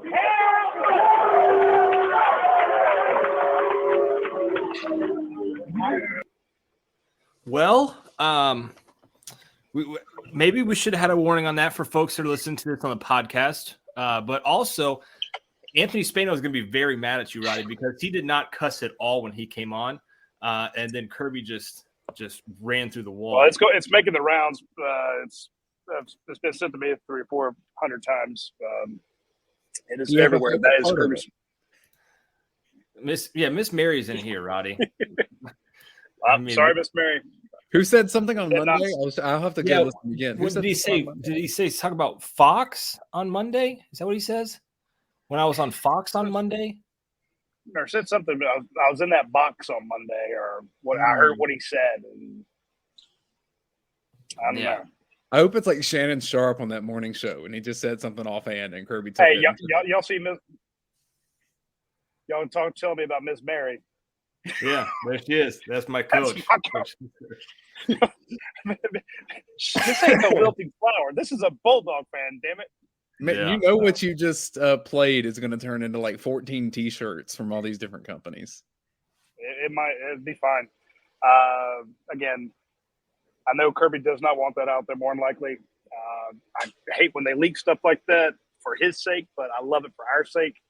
And people say, well, why would you put it out there? Look, it's already out there. It's already been shared to the board. At least we're going to throw some photos with it and show it. But I'm just telling you, when you see why they beat a team by 58 points. That's why, huh? That might be it. Yep. POS after dark. You're right. It is 1 a.m. It is 1 a.m. I was about to say like 1 a.m. You get what you get at this point, but then Paul said Miss Mary's not that life. No good says play it again. Go to our YouTube page. It's there. Hey, Miss K Jones. She said, "Boys, there are a few ladies watching / listening. That you can get on Roddy for that." But man, we all went to UGA. The women say worse. Yeah, they do. Yeah. They do. They do. G McNeil, then dogs are hell. Yeah, I mean that Walker dog. Kirby got that dog in him. Yeah, that'll make you run through a brick wall right there. I mean, you're sitting in that locker room and your coach says that. Yeah, man, I'm going out there to play for you. The funny part to me is that in juxtaposition with like the amount of times this year that I was told that like Stetson Bennett would yell back at coaches in practice just because he's like, I have that kind of confidence now. And he's like 25 and has a mortgage. Yeah. I mean, that's pretty funny. Anyway. Yeah. Like it was always in a way, it's just like we all want to get better. You see that. Like it was never disrespect, but that's just part of the culture. Ty 2 times says I'm playing that before work every morning for the rest of my life. Yes. Look over the board. Let's go to the dog vent real quick. We posted over there. Speaking of posts, I brought up the post from Miss Bennett. We brought that up. That's pretty wild. Did you see that? No, I missed that. Yeah. Stetson's mom posted on the board. Made her first post. Yeah. But she's been a member since 2015. She had told me, she told me years ago, well, actually a year ago, that if Stetson came back and when he was done playing, she'd come on the board and say hello to everybody. She reads the board a lot, So here's the thing, folks. When you're talking about these players, even if they are 25, they're still someone's son. They're still someone's brother. They're still someone's grandchild. They're still someone's they're someone's father sometimes. They are human beings. We sort of look at them as numbers and players and stuff like that, but they are actual human beings. And I was watching Kirby just run around and hug guys. And Stacey Searles went up to one of his defensive linemen and was talking to him right in his ear. Some of the players were just the ecstasy and the relief, the celebration, the pure joy. It's small. Okay, you get it in very tiny windows, and it's after a game. But it's like, as Kirby's talking about in that speech there, it's like, you've worked for this all week. You've busted your tail. Now you got to go do it for 60 minutes. And it's hard. Look at the strain they had against Ohio State. And then they get to go into the locker room and jump around for 10, 20 minutes. And then it's back to work. So let's just keep that in mind. There are perks that come with it, but it's a hard job. And so when we're criticizing these guys, we're ripping on the guy for getting beat on a route or not making the right cut. We can criticize. That's what we do. But at the same time, just remember not to ever make it personal, because mom's on the board. She's reading this. Let's not trash her child personally. So shout out to Miss Bennett. She might get a statue too. Jim K says Kirby was talking about his 10-year-old crying because Stetson was finally leaving. Yeah. So I can't wait to watch that Kirby Smart press conference. We'll have that for you guys over here on the UGA Sports YouTube page as well. If it's not already up now, it should be up soon. Think about how quickly this page turns, like you said, Roddy, that like, all right, first day of classes on campus was today. And so players get back. You're probably going to have, even Coach Donnan said on the show tonight, you're probably looking at like 10 guys transferring out. And then you have new guys coming in, potentially more transfers coming in. And then spring ball starts in what, like 6 weeks? 6 or 8 weeks? 8 weeks? No, about 8 weeks. It's right? middle of Start March. 8 weeks, but about 2 months. Yeah. But like that's quick in terms of like roster management stuff. Oh yeah, no, I agree 100%. And it's a bunch of new faces.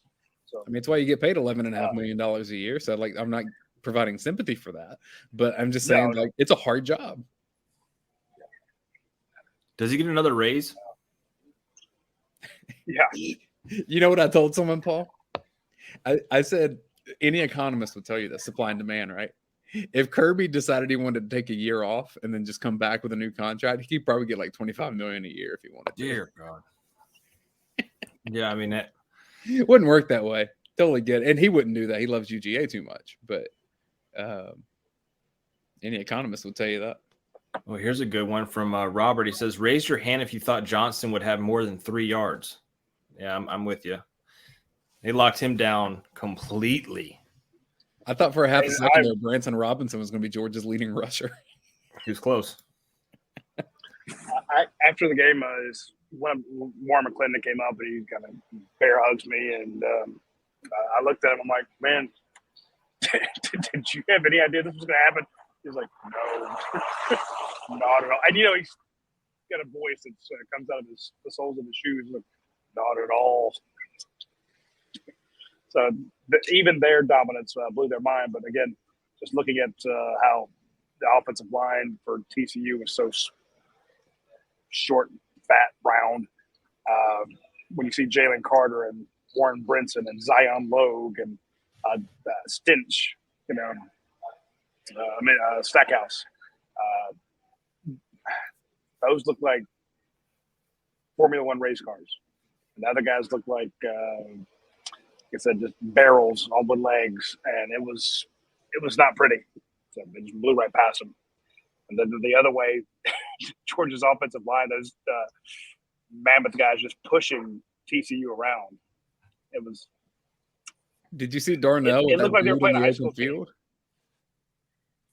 Darnell just had his guy like on a shopping cart. He just went like 15 yards with him. I felt bad for Darnell. I'm proud that he went through some pain to get out there. He's a tough kid. He had that catch over the middle, and he was so frustrated that the guy actually hit him, dove into his legs and tackled him. Yeah. He wanted to score so bad. He was going to. You just had a huge run. He's like, damn it. Yeah, he was definitely going to. If that guy didn't go for his legs, it was nobody in front of him. He had it. There's going to be a lot of talk about. There's going to be a lot of talk about quarterback next year. What I'll tell you is that whoever the quarterback is, they're going to be good because they have Brock Bowers and Ladd McConkey. I mean, and Ra Thomas and Dominic Lovett and I agree with all that. And there's other Georgia receivers that are going to be great. Dylan Bell. And yeah. But I'm just look at what Ladd McConkey did tonight, and he's still not healthy. Yeah. Dylan Bell mentioned that, if I read it correctly, he was recruited to play linebacker. Yeah, TCU. Yeah, I read that. It looks like a linebacker, man. I'm just thinking he doesn't look like a TCU linebacker. Those TCU linebackers are like round and thick. Yeah, one of them went to tackle Brock Bowers. It was number 6. Let me see if I can find his name real quick. Yeah, Hodge. He was their leading tackler with 7. He tackled Bowers on a play, and I mean he almost swallowed Bowers, and he was their linebacker. And Kirk Herbstreit was like, "Yeah, this guy's 245 pounds." I was like, "This dude's 265. There's no shot this guy's 245." They mentioned that against Michigan, how those linebackers would fill the gaps and how thick they were, and the safeties, a bulky dude, and how hard they hit. And so that's what I was thinking, man, these guys are going to bring some wood. You can't. That's great if you can catch somebody. Georgia just ran past these guys. I mean, the Georgia get down to the goal line. I'm thinking, okay, they're going to bring the jumbo package. They didn't need it. just a regular offensive lineman just pushed him back. I mean, it was embarrassing, just running around the edges. You know, Georgia had the toss sweep or the end of the round. It was available all night long because everybody on Georgia's team could make the edge, you know, and just blow them up at the point of attack repeatedly. So I'm just like, hey, we can just run around them whatever we want to. I figure it's going to be 19, 29, 18, 28, 38. just go around the edge nonstop. It was glorious.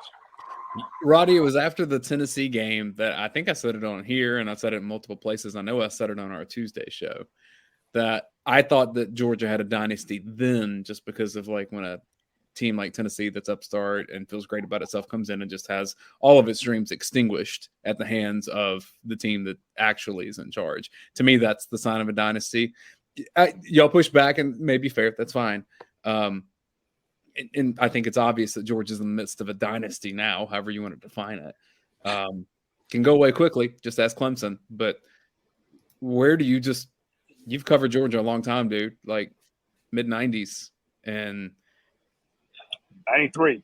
Yeah, early 90s. So like your perspective's just different than mine. So like based on what you've seen, what does this mean to the state? Well, it means the state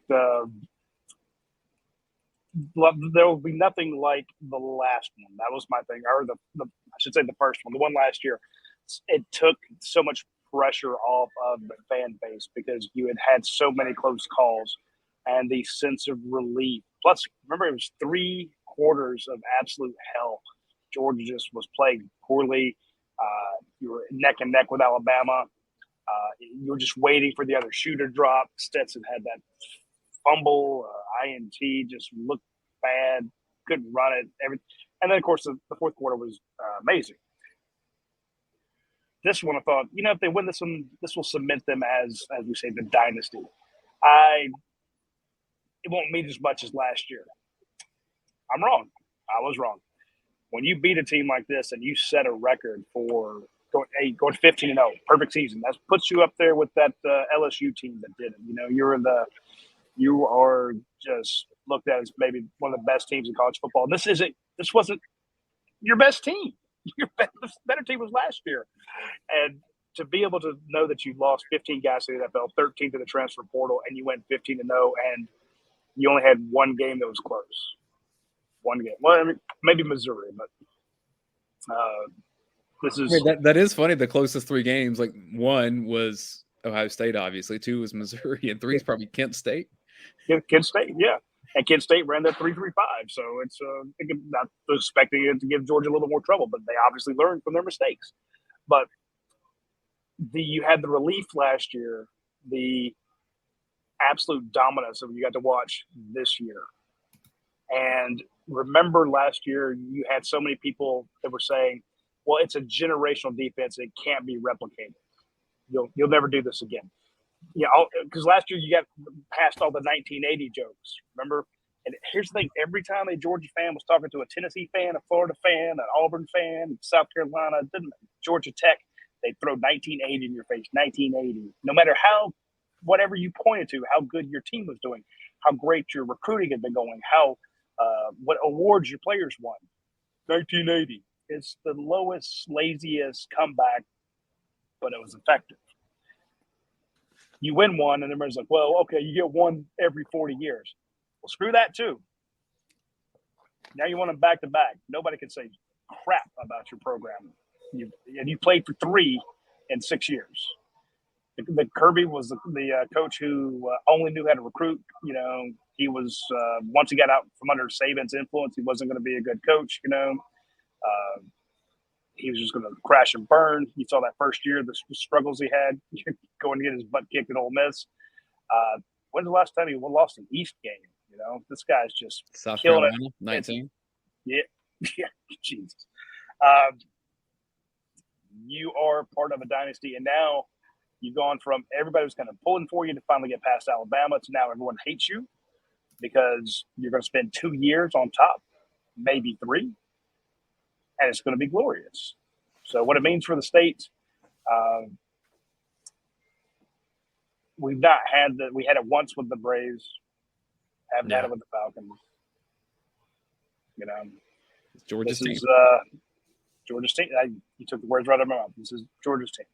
You know, even the casual fans. You know, not the diehards who are with us.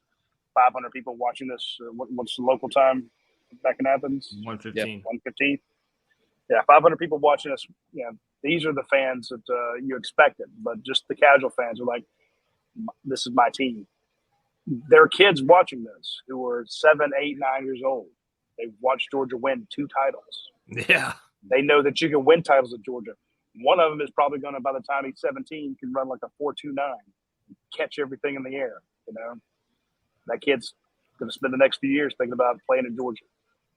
It just builds and builds and builds. You know, the pride, the mentality that Georgia is a winner. And hell, it leads to other things. You know, it's going to bring in more money, and all of a sudden you're competitive in other sports. Shout out to Mike White and the basketball team, and Tom Black in volleyball. You know, just saying it grows. You know, you got Coach A, the women's basketball team.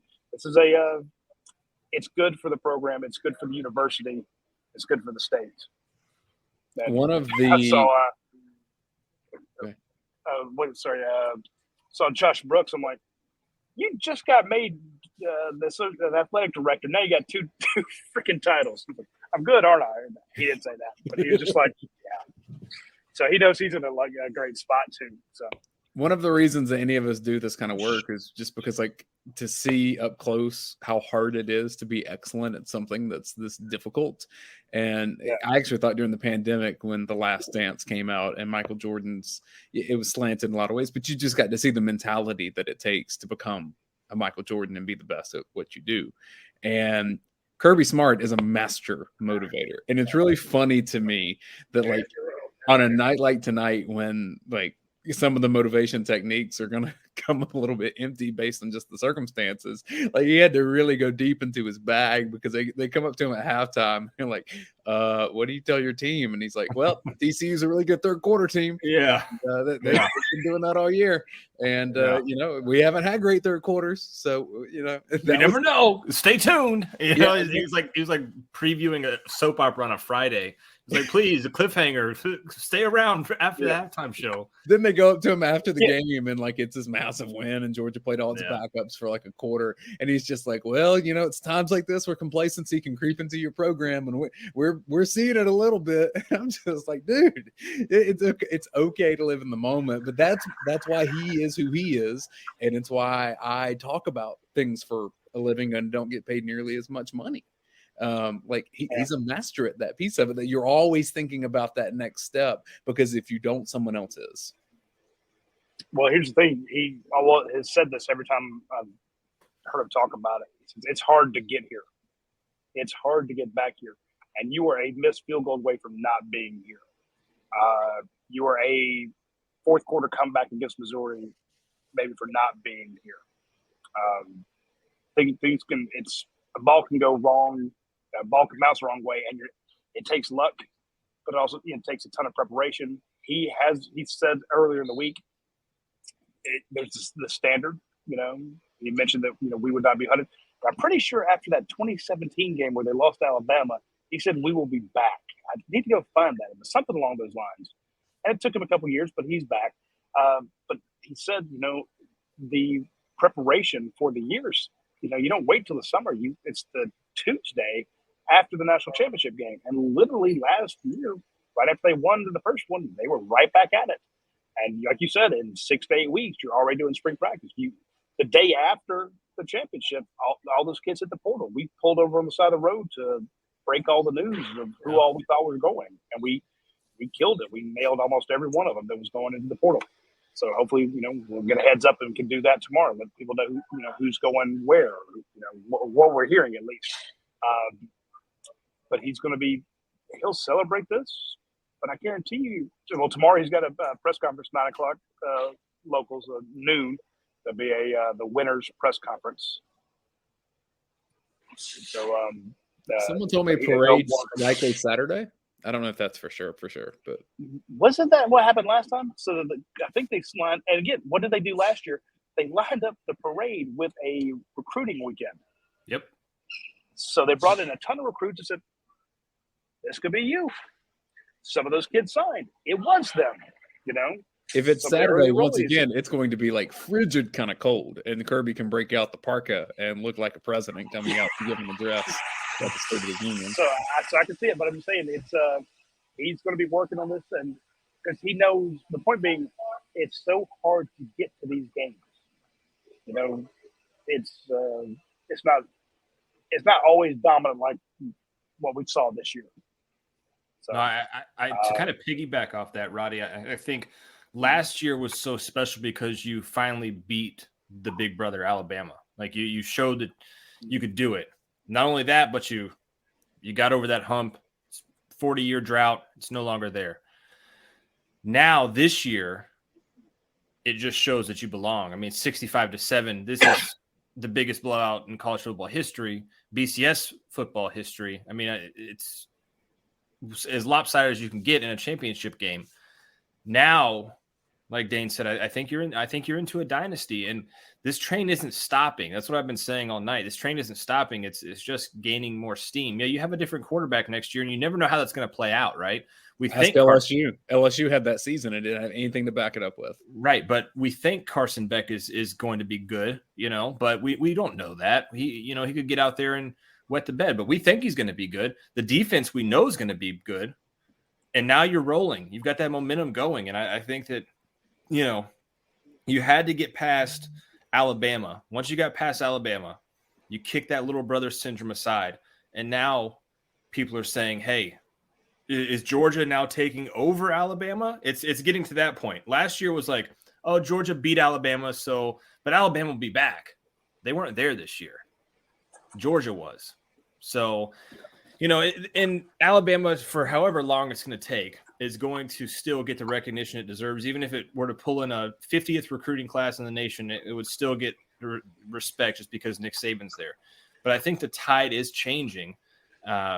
No pun intended there, actually, but I think it's changing, and I think it's in Georgia's favor. I'm about to slide out, guys, but two quick things. One, shout out to ASW Distillery for sponsoring this POS and just being good dudes. And the Fiddler's great, and I need more of it because, look, I drank all mine. Oh, boy. So, yeah, send me some more, man.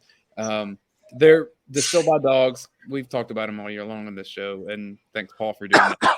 They're just good folks, and they're Georgia grads, and promise you they're celebrating hard tonight. So go to their tap rooms around Atlanta or wherever you buy your bourbon or vodka or gin. Just check out the stuff from ASW Distillery. The other thing, and I'll leave you with this. What's the spread for Georgia UT Martin? Oh, boy. I'm pretty good at these. Let's go 32.5. Let's mark it down. We'll check next year. Yeah, 32.5. 42. Yeah. I don't know. New quarterback. Who knows? But yeah, it's going to be nuts. Roddy, safe Thank you, travels guys. back. We'll see you when you're here. And you're a great boss, dude. I'm not just saying that because you pay me money to come do things for your website, but I really appreciate you. Appreciate it, guys. I will see y'all later. You're leaving too, Roddy? Well, I'm about to get out of here myself. So all right. Well, all right. See you, Dane. You've been on a couple hours there. So. Yeah, we have. We're out of here. But Chuck Ward, I want to give Chuck Ward a shout out. Great coverage all week, guys. Thanks for what you do. Home game next January, he says. Thank you for that. And thank you for everybody that stayed around with us for these last 2 hours. We appreciate you so much. Hope you guys enjoyed the game and got to enjoy with Coach Don and Dane and enjoy all the content on UGAsports.com. This post-game overreaction show brought to you by ASW Distillery, the Rogue Shop. Make sure to check those guys out. And if it wasn't for you guys, we wouldn't be here. So we appreciate you so much. The first person to send me congratulations was our buddies at the Rogue Shop. Nice. They're like, hey, congrats. I'm like, I didn't play, but I appreciate it. I'll pass it along to the Georgia fans. But I'm telling you, Richard at Rogue, he loves the Bulldogs. You know, he's a big fan. That's his second best favorite team. He was rooting for him. He always gets excited. He was excited about the win over Ohio State. So that guy just absolutely lives and breathes college football. So shout out to him. But guys, I appreciate all of you guys. All right, Roddy, take it out. I'm gonna get us out of here, but I'll see you later. See ya. Guys, we appreciate you so much for jumping on with us throughout the year on this POS. It would not be possible without all of you guys that watch. There's way too many of you guys to name, so I can't even start to do that. What I can do, though, is say thank you so much for watching, listening to on the podcast. It's been a great year. It's tapped off with another Georgia national championship. And guys, we'll be back at it with the Sunday call-in show here soon. We'll have, the call-in show for you guys on Sunday nights instead of the POS. But again, guys, thank you so much for watching. If you haven't already, click that subscribe button on YouTube. Make sure you hit that like button. Like I always say, smash that like button. And to everybody that watched, everybody that called in, we appreciate you so much. Hope you guys get some rest and can make it to work tomorrow. We'll talk to you later on. See ya.